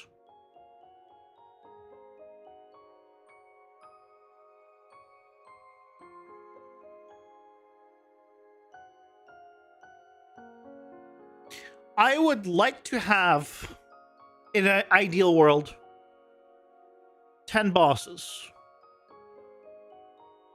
Like the full thing is like, say, 10 levels, 10 bosses. 10 cards per boss. 10 cards per boss isn't much. And it's not... So... How many cards do we fit width-wise here? 5, 6, 7, 8... hold on. That's because we're not full screen. Full screen. This is 8. If I made them slightly smaller, I could fit 10. I could make it so 10 fit in here. Like 1 row per for shop. But it wouldn't be very clean. Unless... Here's what I'm imagining. I could have a menu.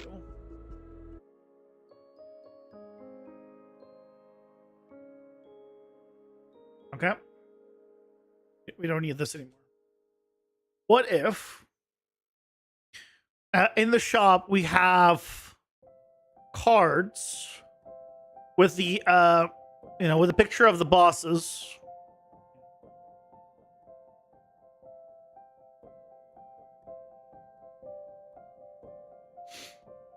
and then when you select the boss, then you get the cards. So you don't look at all of them. You specify which one you want. And then there'll be like a back button or something, potentially. We could add that in.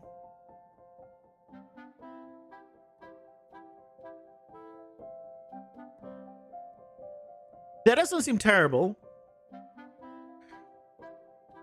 And then we can reuse the same kind of system as we do in the shops of the dungeon. As we do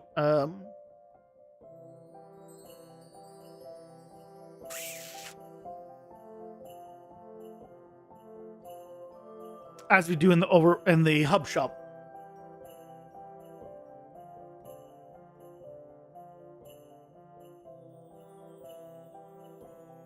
It allows you to see all the power-ups. It allows you to see which bosses give what.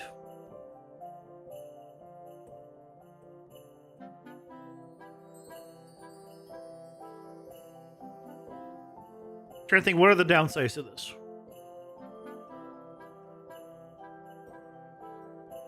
If you're struggling with a boss, and it takes you a while to get to the second boss, you're going to be taunted by the cards you could have. So I think if we did this, the boss card to select and view them wouldn't appear until you have any currency of that boss type. Once you'd have a currency of that boss type, then the selection would appear, and then you'd be able to see the boss. Because that means you're getting to the boss.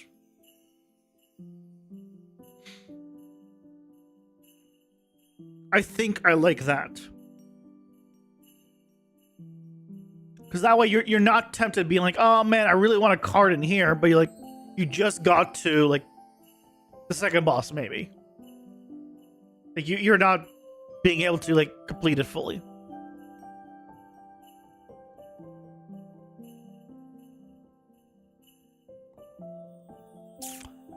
I like that.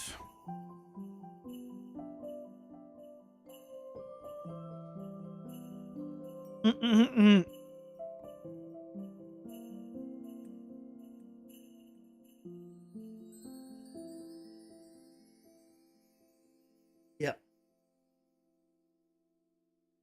Okay. So we need to make a list of things we need.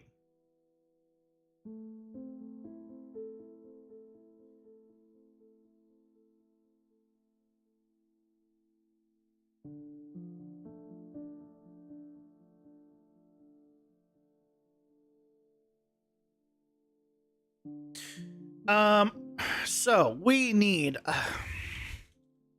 boss currencies.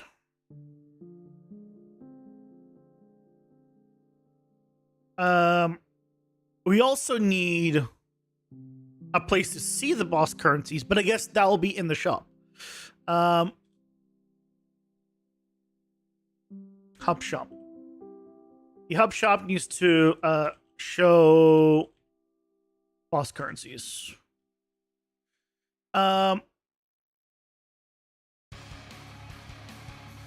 Only show boss with greater than 0 currency.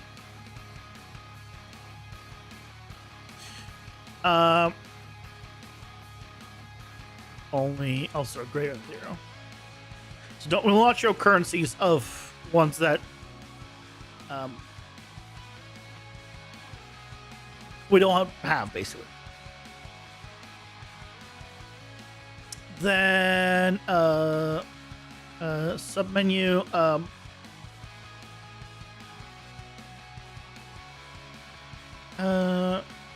shows cards to buy. And then we're good. And then we're good. So really, is that it?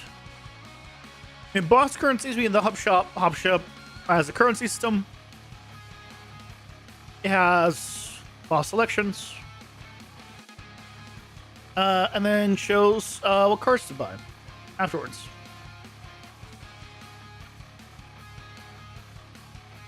I think that's fine. Okay, let's see. What currency do we want to do for each boss then?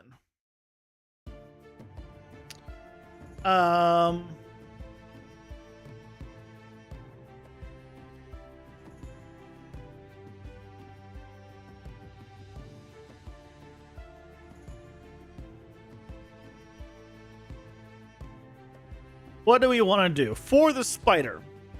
What currency do we want to use for the spider? Well, actually, the question will become is how much currency we'll need to do for a card. For a basic tier 1 card. And I guess the amount can change.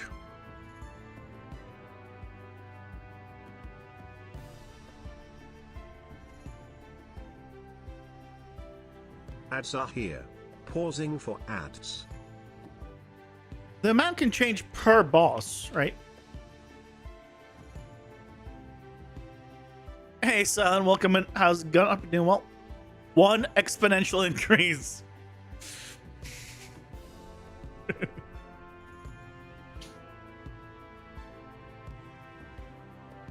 can't do 1. 1's too little. Because you need to be able to afford a card guaranteed if you beat them. This is in case you don't beat them. And you like chip away 25% of its HP. And you get basically 12 currency. So let's say 100 base.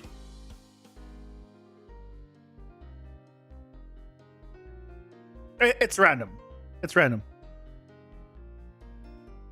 So the way it works, the way I'm thinking of it working is if you kill the boss, you get the full currency you would get from the boss. The full amount. If you don't kill the boss, it is the percentage you have removed of its health divided by 2. So let's say the total you can get is 100 because you killed 100%. You only killed 50% of it, you get 25 of that currency. So once you've got to 100, then you would be able to make a purchase. So you can get the boss down 4 times to 50% and still be able to afford something. For example. So you'll still be making progress. That's for tier 1. For tier 2, it'll be a little higher. Tier 3, higher. Or, we can play around with those numbers.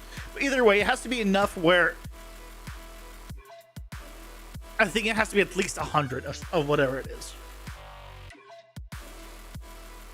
So if it's at least 100 of something, the easy option for all bosses is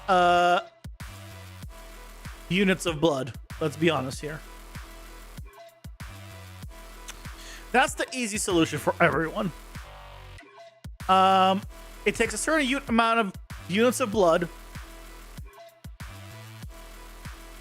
for every boss to unlock the card.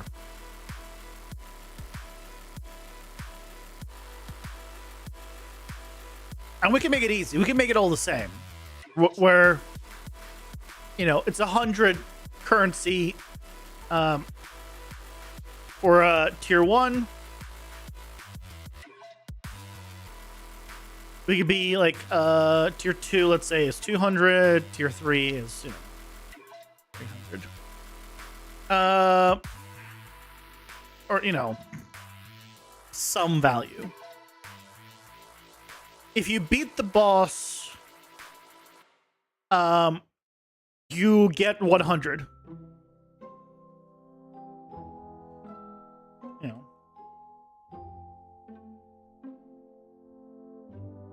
If you die, it's percent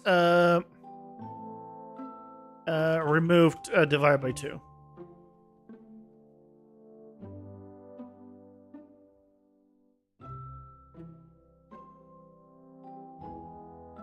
I don't know if it's divided by 2, but right, it used to be lower.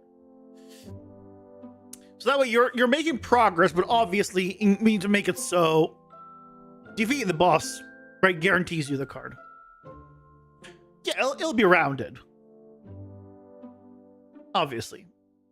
But I think if we keep it at 100, it will make the easiest math versus like throwing out some random. I mean, because I can make it like 69 and then just do the math conversion, you know, and round things. It won't hurt us to do that. Like for the spider, I could technically do 8. And you get a leg. Once you have 8 legs of a spider, right, then you can redeem it, for example. And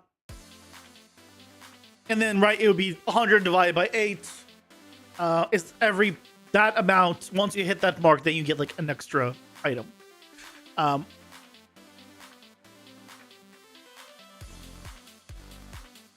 So it doesn't have to be 100. So I guess in that sense, we could use anything, but the more of that currency you need, the more divisions it will be to get something. Because right, if you have 2, let's say you need 2 items from the boss to get a card, that means unless you got him down to 50%, you would never get the first item. If you were at 49%, well, that's not enough for that one item. So while if you need 4 items, you'd be like, okay, you need to get at 25% off to get one of them. So what do we want to do, I guess? Legs, spider legs could be kind of funny. The problem is, right, the legs don't fall off from the spider.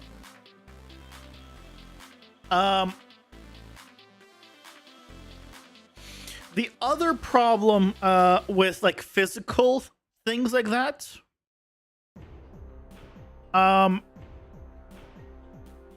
is when you die, you're not taking it back, you're died.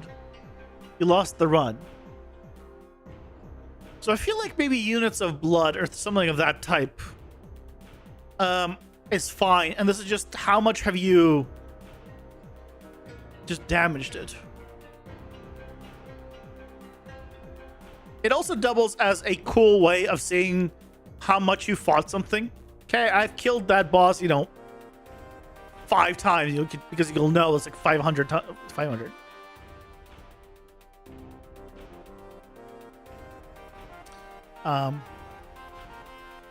I think we go with this, and then we can adjust it afterwards. Unless anyone has like, no, this is terrible, kind of thing.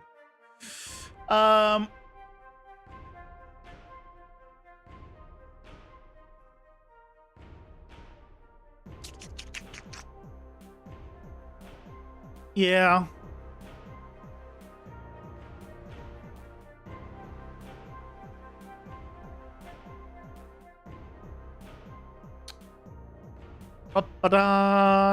Yep. So the first thing we're going to need to do is set up currencies, where they're stored, and things of that nature. Right, that's going to be step 1. Boss currencies. So we'll need a struct for that. set in the game mode. Not in the game mode, in the save game. Right, you can store it in the save game. And we just update the save game every time. We don't need to store it anywhere else. We do need to store it somewhere else. We'll store it in the game mode, right? Yeah. Every boss will have its own currency. Yes. That's what boss currencies here meant. Each boss has its own currency, because that way, if you beat the second boss, you can't buy the first boss's cards and power-ups. You can use that currency to buy the second bosses, and vice versa, right? Because otherwise, let's say you're killing the first boss, like easy peasy, you get to the second boss and you're struggling, well, then you just farm the first boss and unlock everything from the second boss. And that doesn't seem right to me. So every boss will have its own currency. And that's why in the shop, you'll be able to select which boss do you want to shop for, effectively. I think that's a decent way of doing it. And you'll only see the ones you've reached. I think we go with something like that.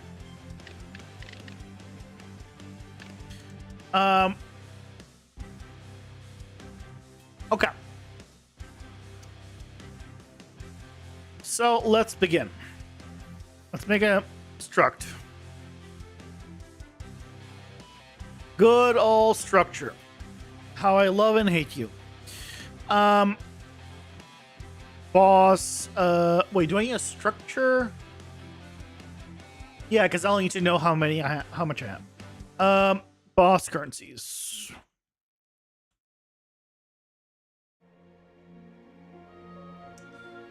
So all of these will be ints.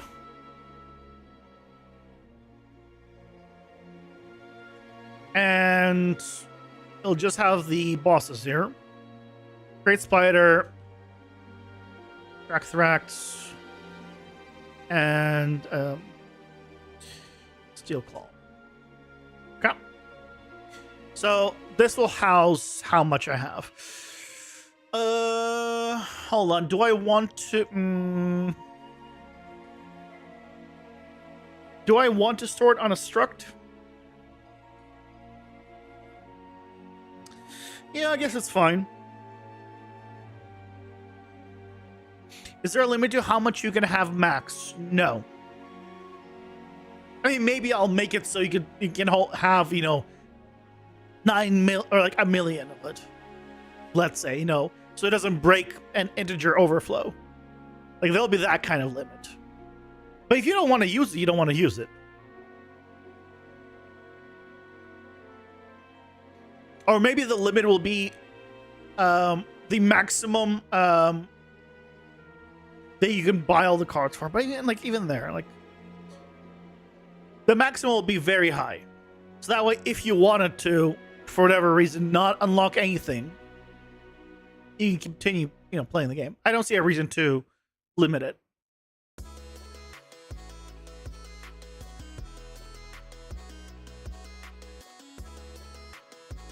Unless you think of something.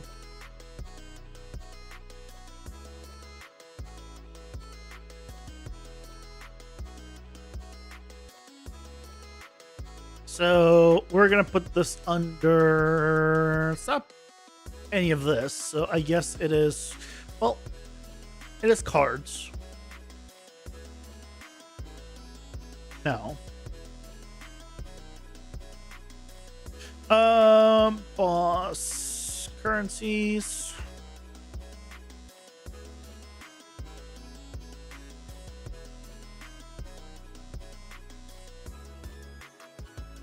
And I'll put it under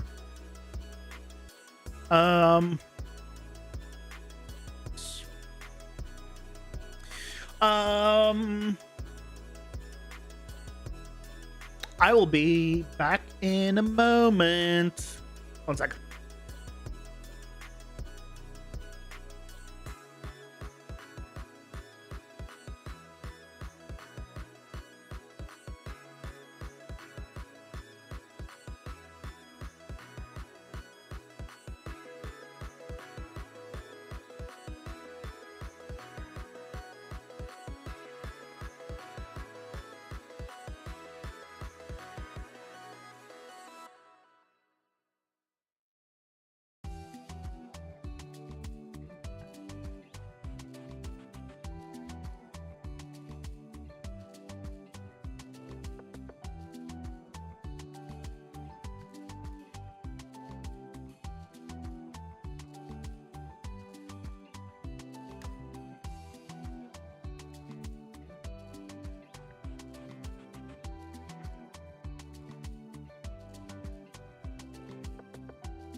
I'm back. Sorry about that.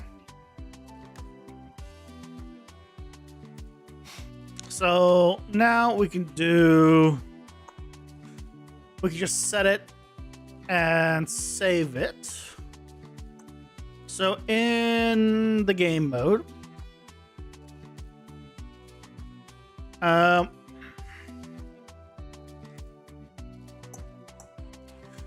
guess I would want to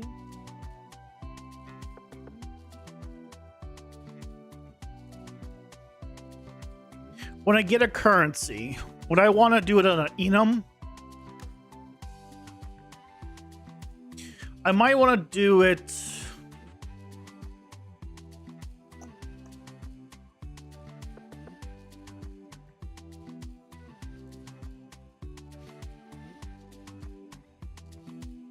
Getting the values is easy.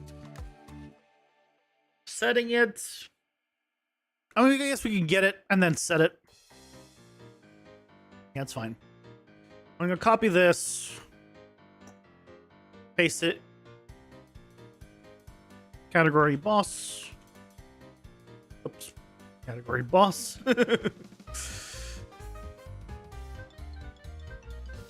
So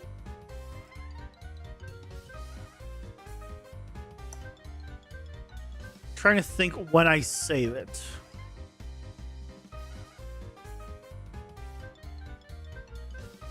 So I guess to put it into save game is fine. Close some stuff here. Let's close some stuff. Close other tabs. Let's just open the Venn graph. Okay.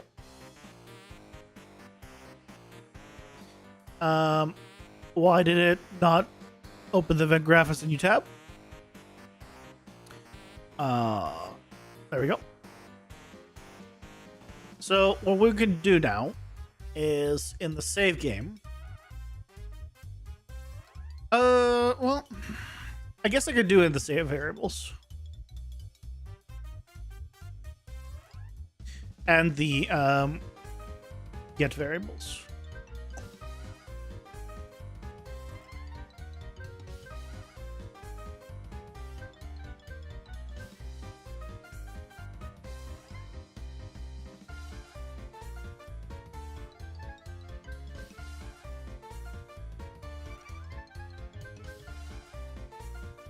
There you go. So now we can just plug it in. All about here. And I'm going to do a load save game. Right, we have this lovely thing. Or you can set it back here.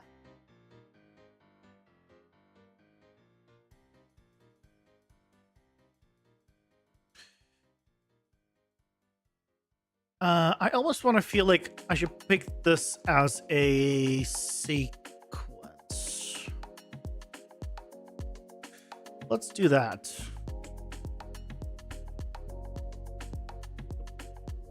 Let's put this under 0. And the rest of this under 1. It's gonna look so bad. Can we make this somehow not terrible?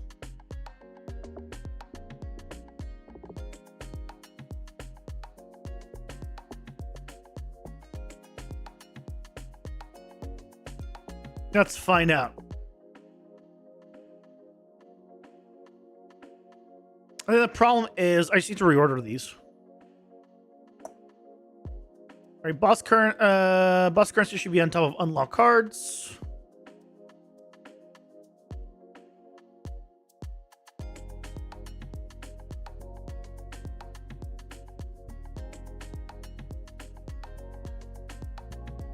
And then I should move starting cards and starting cards open on top of the unlock cards.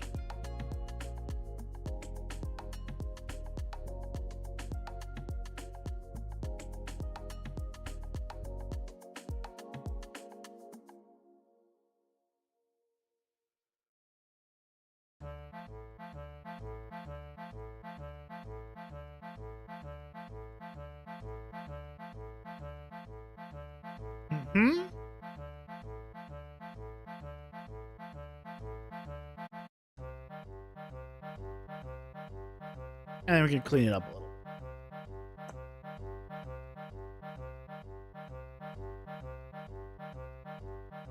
That's gonna be a bit better.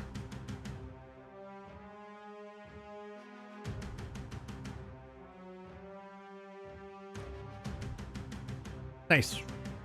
Okay. I'll make it, I think, a little bit easier to work with. Okay, so now we're saving the boss currency. And we're loading the boss currency. It's great. Okay, so we got it in the save game. We got it in the load. And we have it here. Now, I need to set up like a add boss currency thing. So let's make a new function. Add boss currency. Now,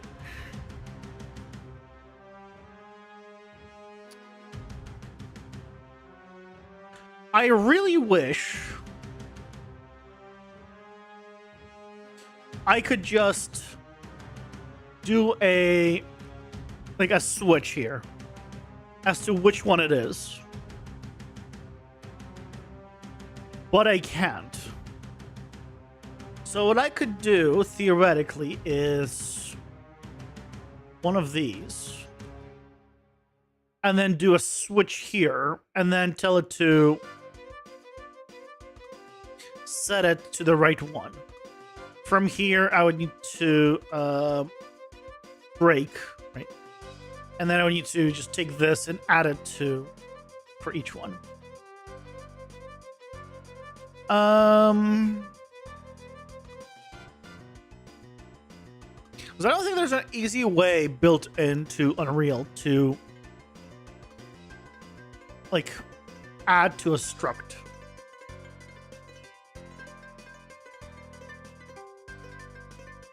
So let's make an enum. And this is an enum that could be useful later on anyway, which is going to be enum of bosses.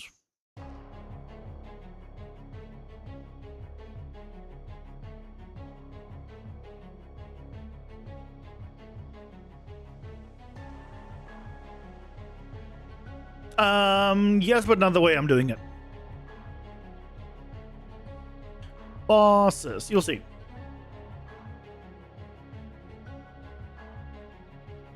So we have the Great Spada, the Rakthrax, and Steel Claw. Yeah, so here we need a new input. This is going to be boss.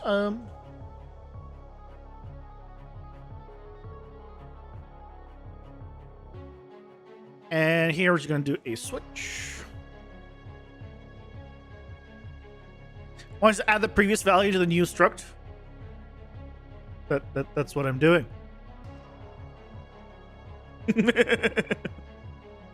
That is literally what I'm doing.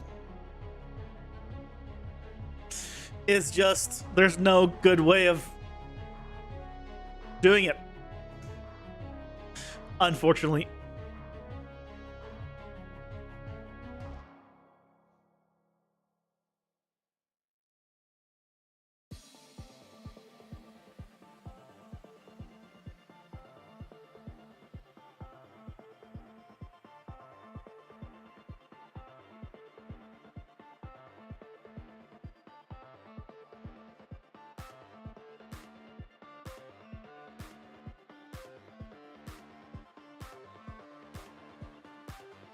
You get the save game struct and add it to the current values in a temp struct.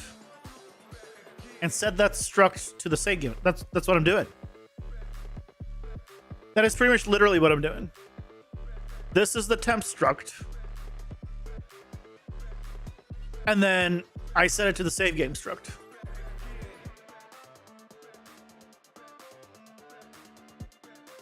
If the other boss currencies are 0, will they still show up in the menu? No. But that's what I want.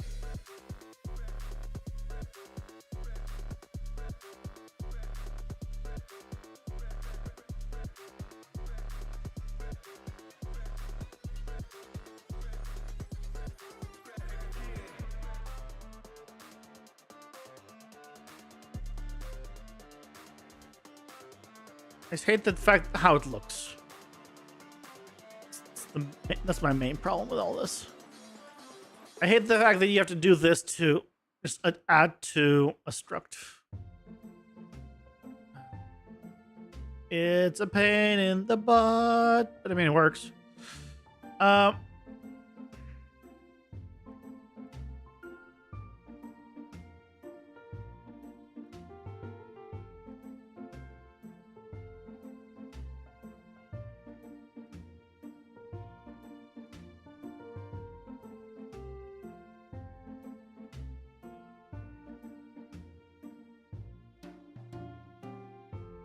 Okay.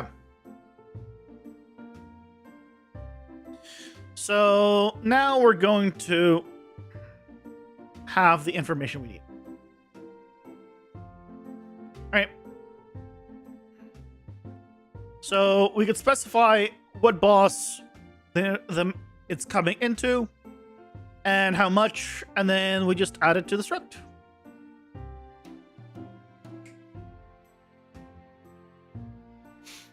And the other currencies of whatever the boss is doesn't matter. Because we're only setting the one boss's values. We're not setting the other ones. That's why you have to do this annoying thing. I wish there was like just a like an add to a struct kind of thing. But it makes sense that you can't.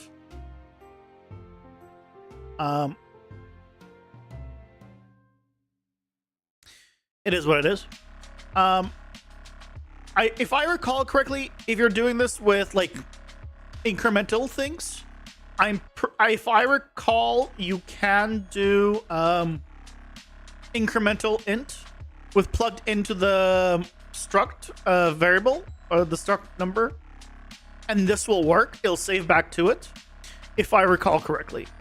But because the value has to be custom, I have to do this, which is basically getting the original value that's currently on it and adding the new one and setting it back.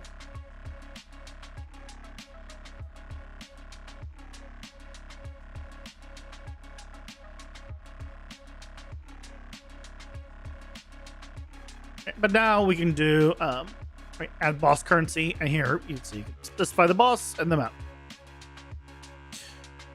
Okay, so you got our function. Let's just put this in a group under boss. Why is this under boss? Reset selected search filter. That has no business being under boss. This should be like under menu.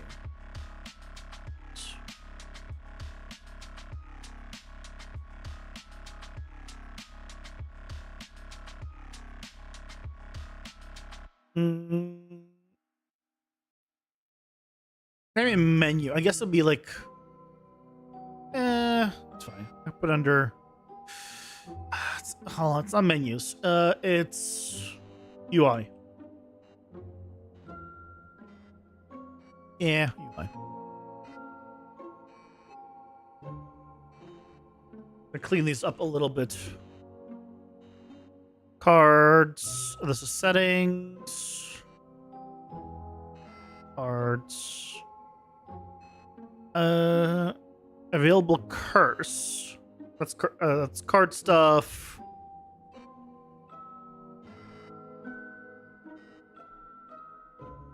Meta collectibles is the game.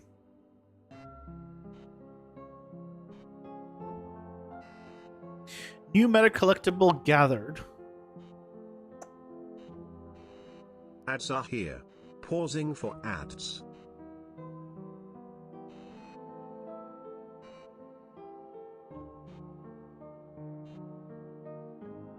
Yeah, let's do that.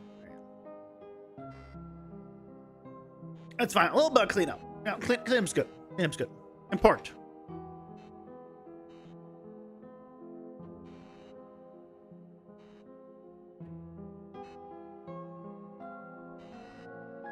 The sun has pretty much set because the lights are on. And finally, it's cooling down. It's now 75.4 in my room. Finally, the air conditioner can really keep up and actually start cooling things. I'll tell you, like, before I got the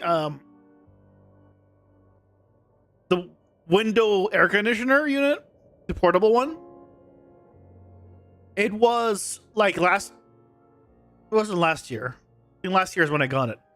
Like the prior year, it would get to like 85 at the thermostat. And it's always hotter where I'm sitting because I'm closer to the computer, which is a good old heater. So it was brutal, which is why I bought it. I was like, I can't do it anymore. Not another summer. So I recommend an air conditioner if you don't have one. It is so important to stay cool.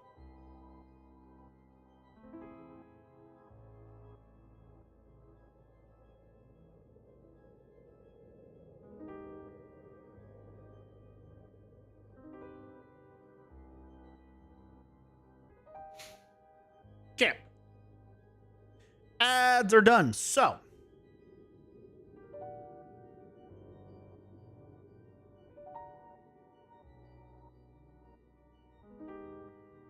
One second.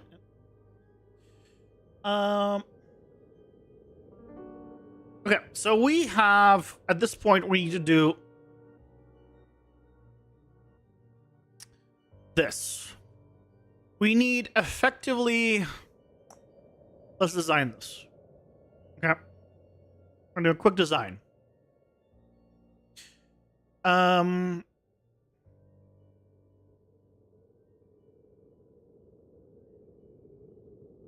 So we're gonna have the cards. Basically, the plan is to have them start in the middle here. Right? And whatever size they're supposed to be to fit two of them vertically.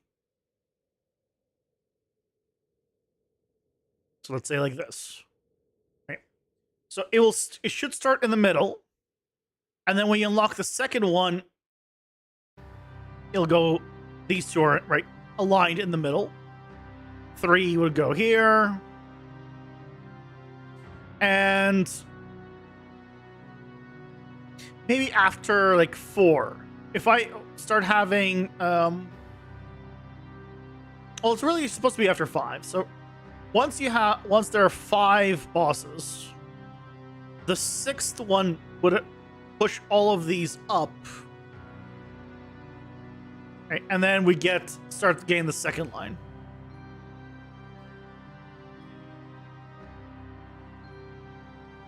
So that's how this will be. Now, that's great and all. So that's the bosses.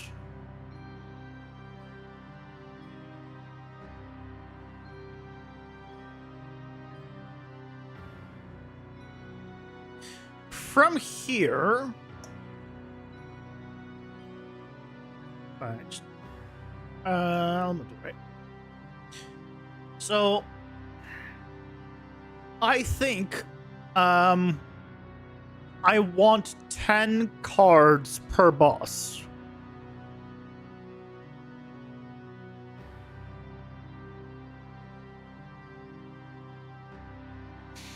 Which will allow me to basically have them, you know, like this. They're gonna be pretty big on screen. And then, so where do we put the back button, basically? I could make the back button just basically like right over here. Like a big back button here. Or I can do like a little one.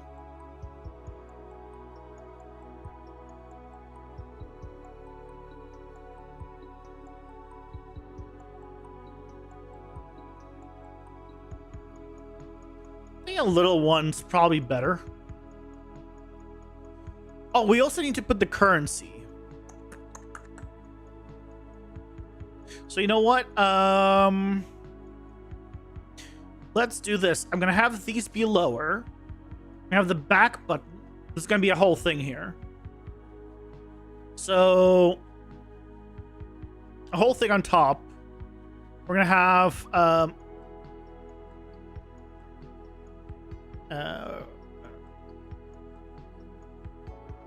right, the back button. Then we're gonna have the currency.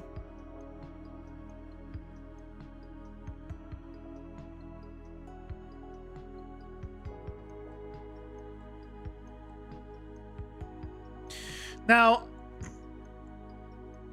I'm not gonna type in currency really. It's just going to be probably all the way on the right. It's just going to be a value. And then the icon.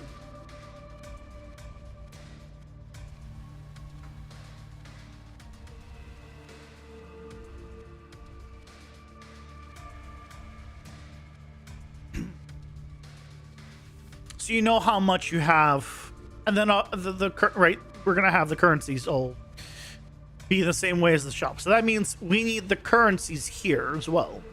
So on these guys, right,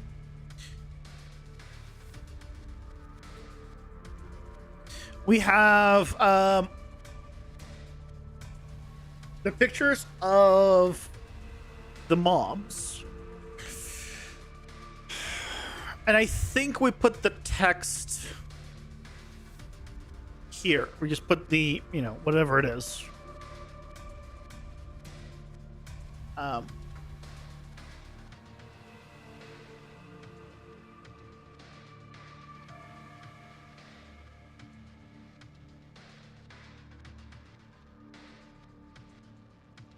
Like here. So at a quick glance, when you go to the shop, you'll be able to see how much currency you have of that type.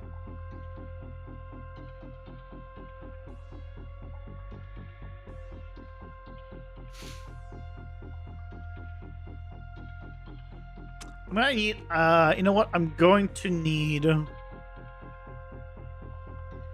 gonna need a back button here as well. Right, because we're going to need a way of exiting that is not specifically a hotkey. So maybe I have this. I don't know what else I'd put here besides the currency.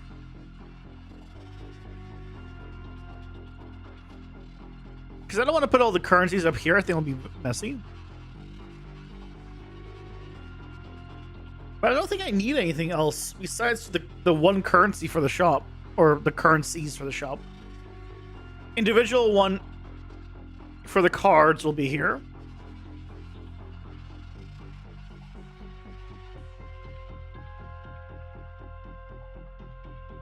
Oh.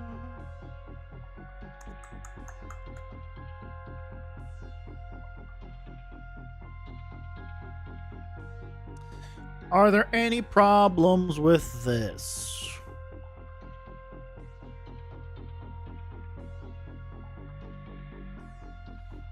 Aside from this thing.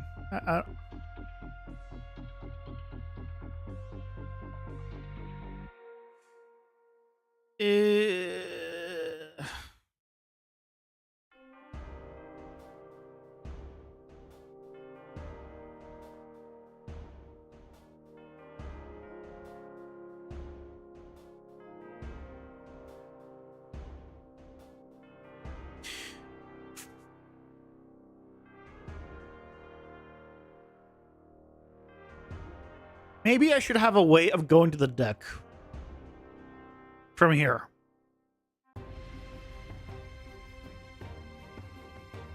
Do I need one? Do I need a way to go to the deck?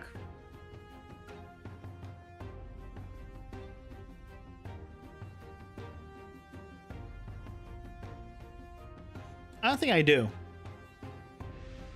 Getting on the deck is very easy. You just exit out and you have your deck. You can do whatever you want. You shouldn't need to do that at the shop. So I think maybe we just keep this like this just for consistency.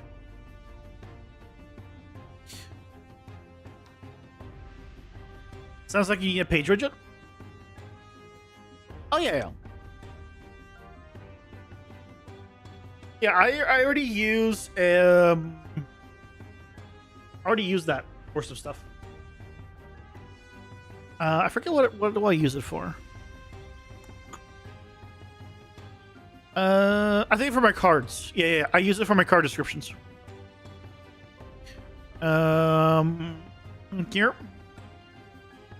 I don't think it's called a space though. It's called a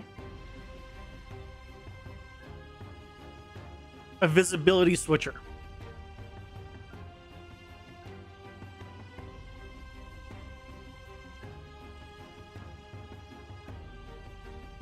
And basically, it allows you to either show this or this based off of the value in here.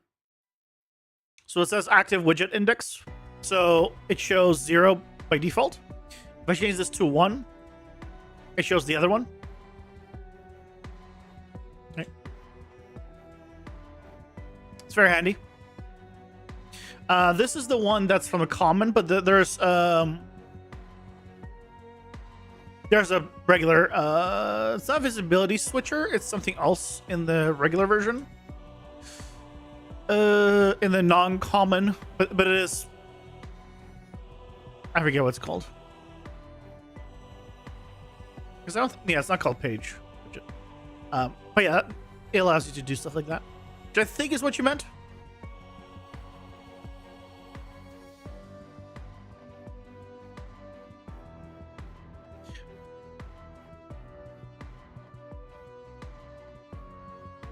Again, for a while, this won't be 10, right? It'll be 5. It'll be 3, technically, max.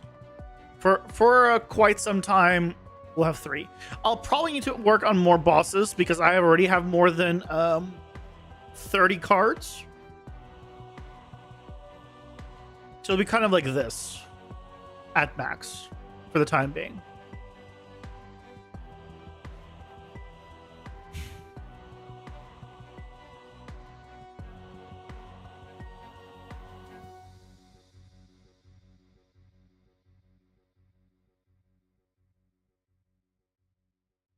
I don't think for this one, I don't think I'll need to use the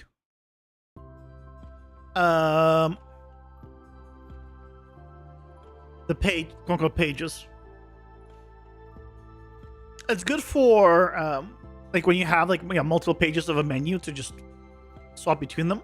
But you could also just load a full widget, which widget switcher, that's the one. Yeah, that's the one I just showed, which is the same kind. I just showed you the common version, the common UI version. Mm-hmm. Yeah, that's what the same thing. Yeah, for this one, it's not needed. For this one, on clicking this, I will just load this widget. On clicking back, I will just close this widget.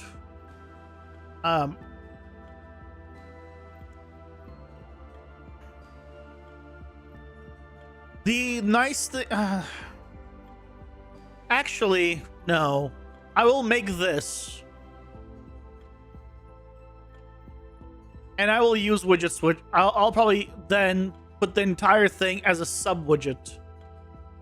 That's just all of this stuff. Problem then, I also need the currency then to appear. But then I can do a little switch that just shows... puts the right information based off of that. Yeah. And that's fine. That's fine.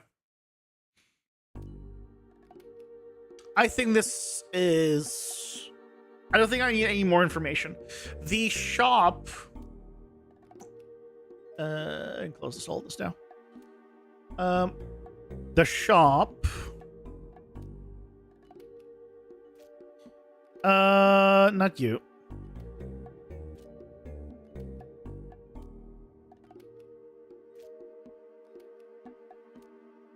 It'll be easier to just show.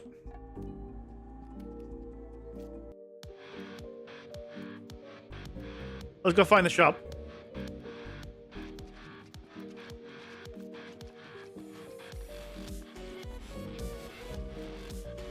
Found the shop. Awesome. I'm gonna need some cards here, so just grab a few power-ups. There we go. So it's gonna look like this. Obviously not just 3 on the screen. It'll be 10. But that's gonna be this same format. Where the current, I'll reuse this, right? You'll see all the same information as you would normally. The only difference is the currency will be different, is how much it costs. And that's for these. All right. We'll have, it'll show you how much total you have and how much it costs. And we'll need to set up like a shop mode for these cards. Like when they're in the shop, then what does it do? So that's gonna be how it is. I can't get these. Either you do a shop mode, or I might need to just change what it checks for currency. And then that might be enough, and I can reuse kind of the same setup. We'll see. So I think this is good. I think this we have a solid plan. No, I say solid plan. Tomorrow we'll start implementing this plan. All right, tomorrow's Wednesday. Yeah. We'll start with setting this up. And then we'll go here. The only thing I'm going to need to do is get the boss. Like some images of the boss. I need to make sure I get that Discord notification for you guys. Because that's important. And then oh.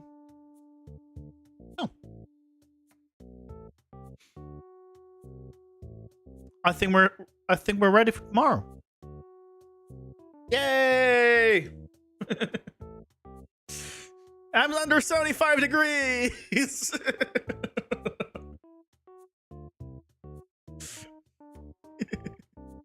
I'm under 75.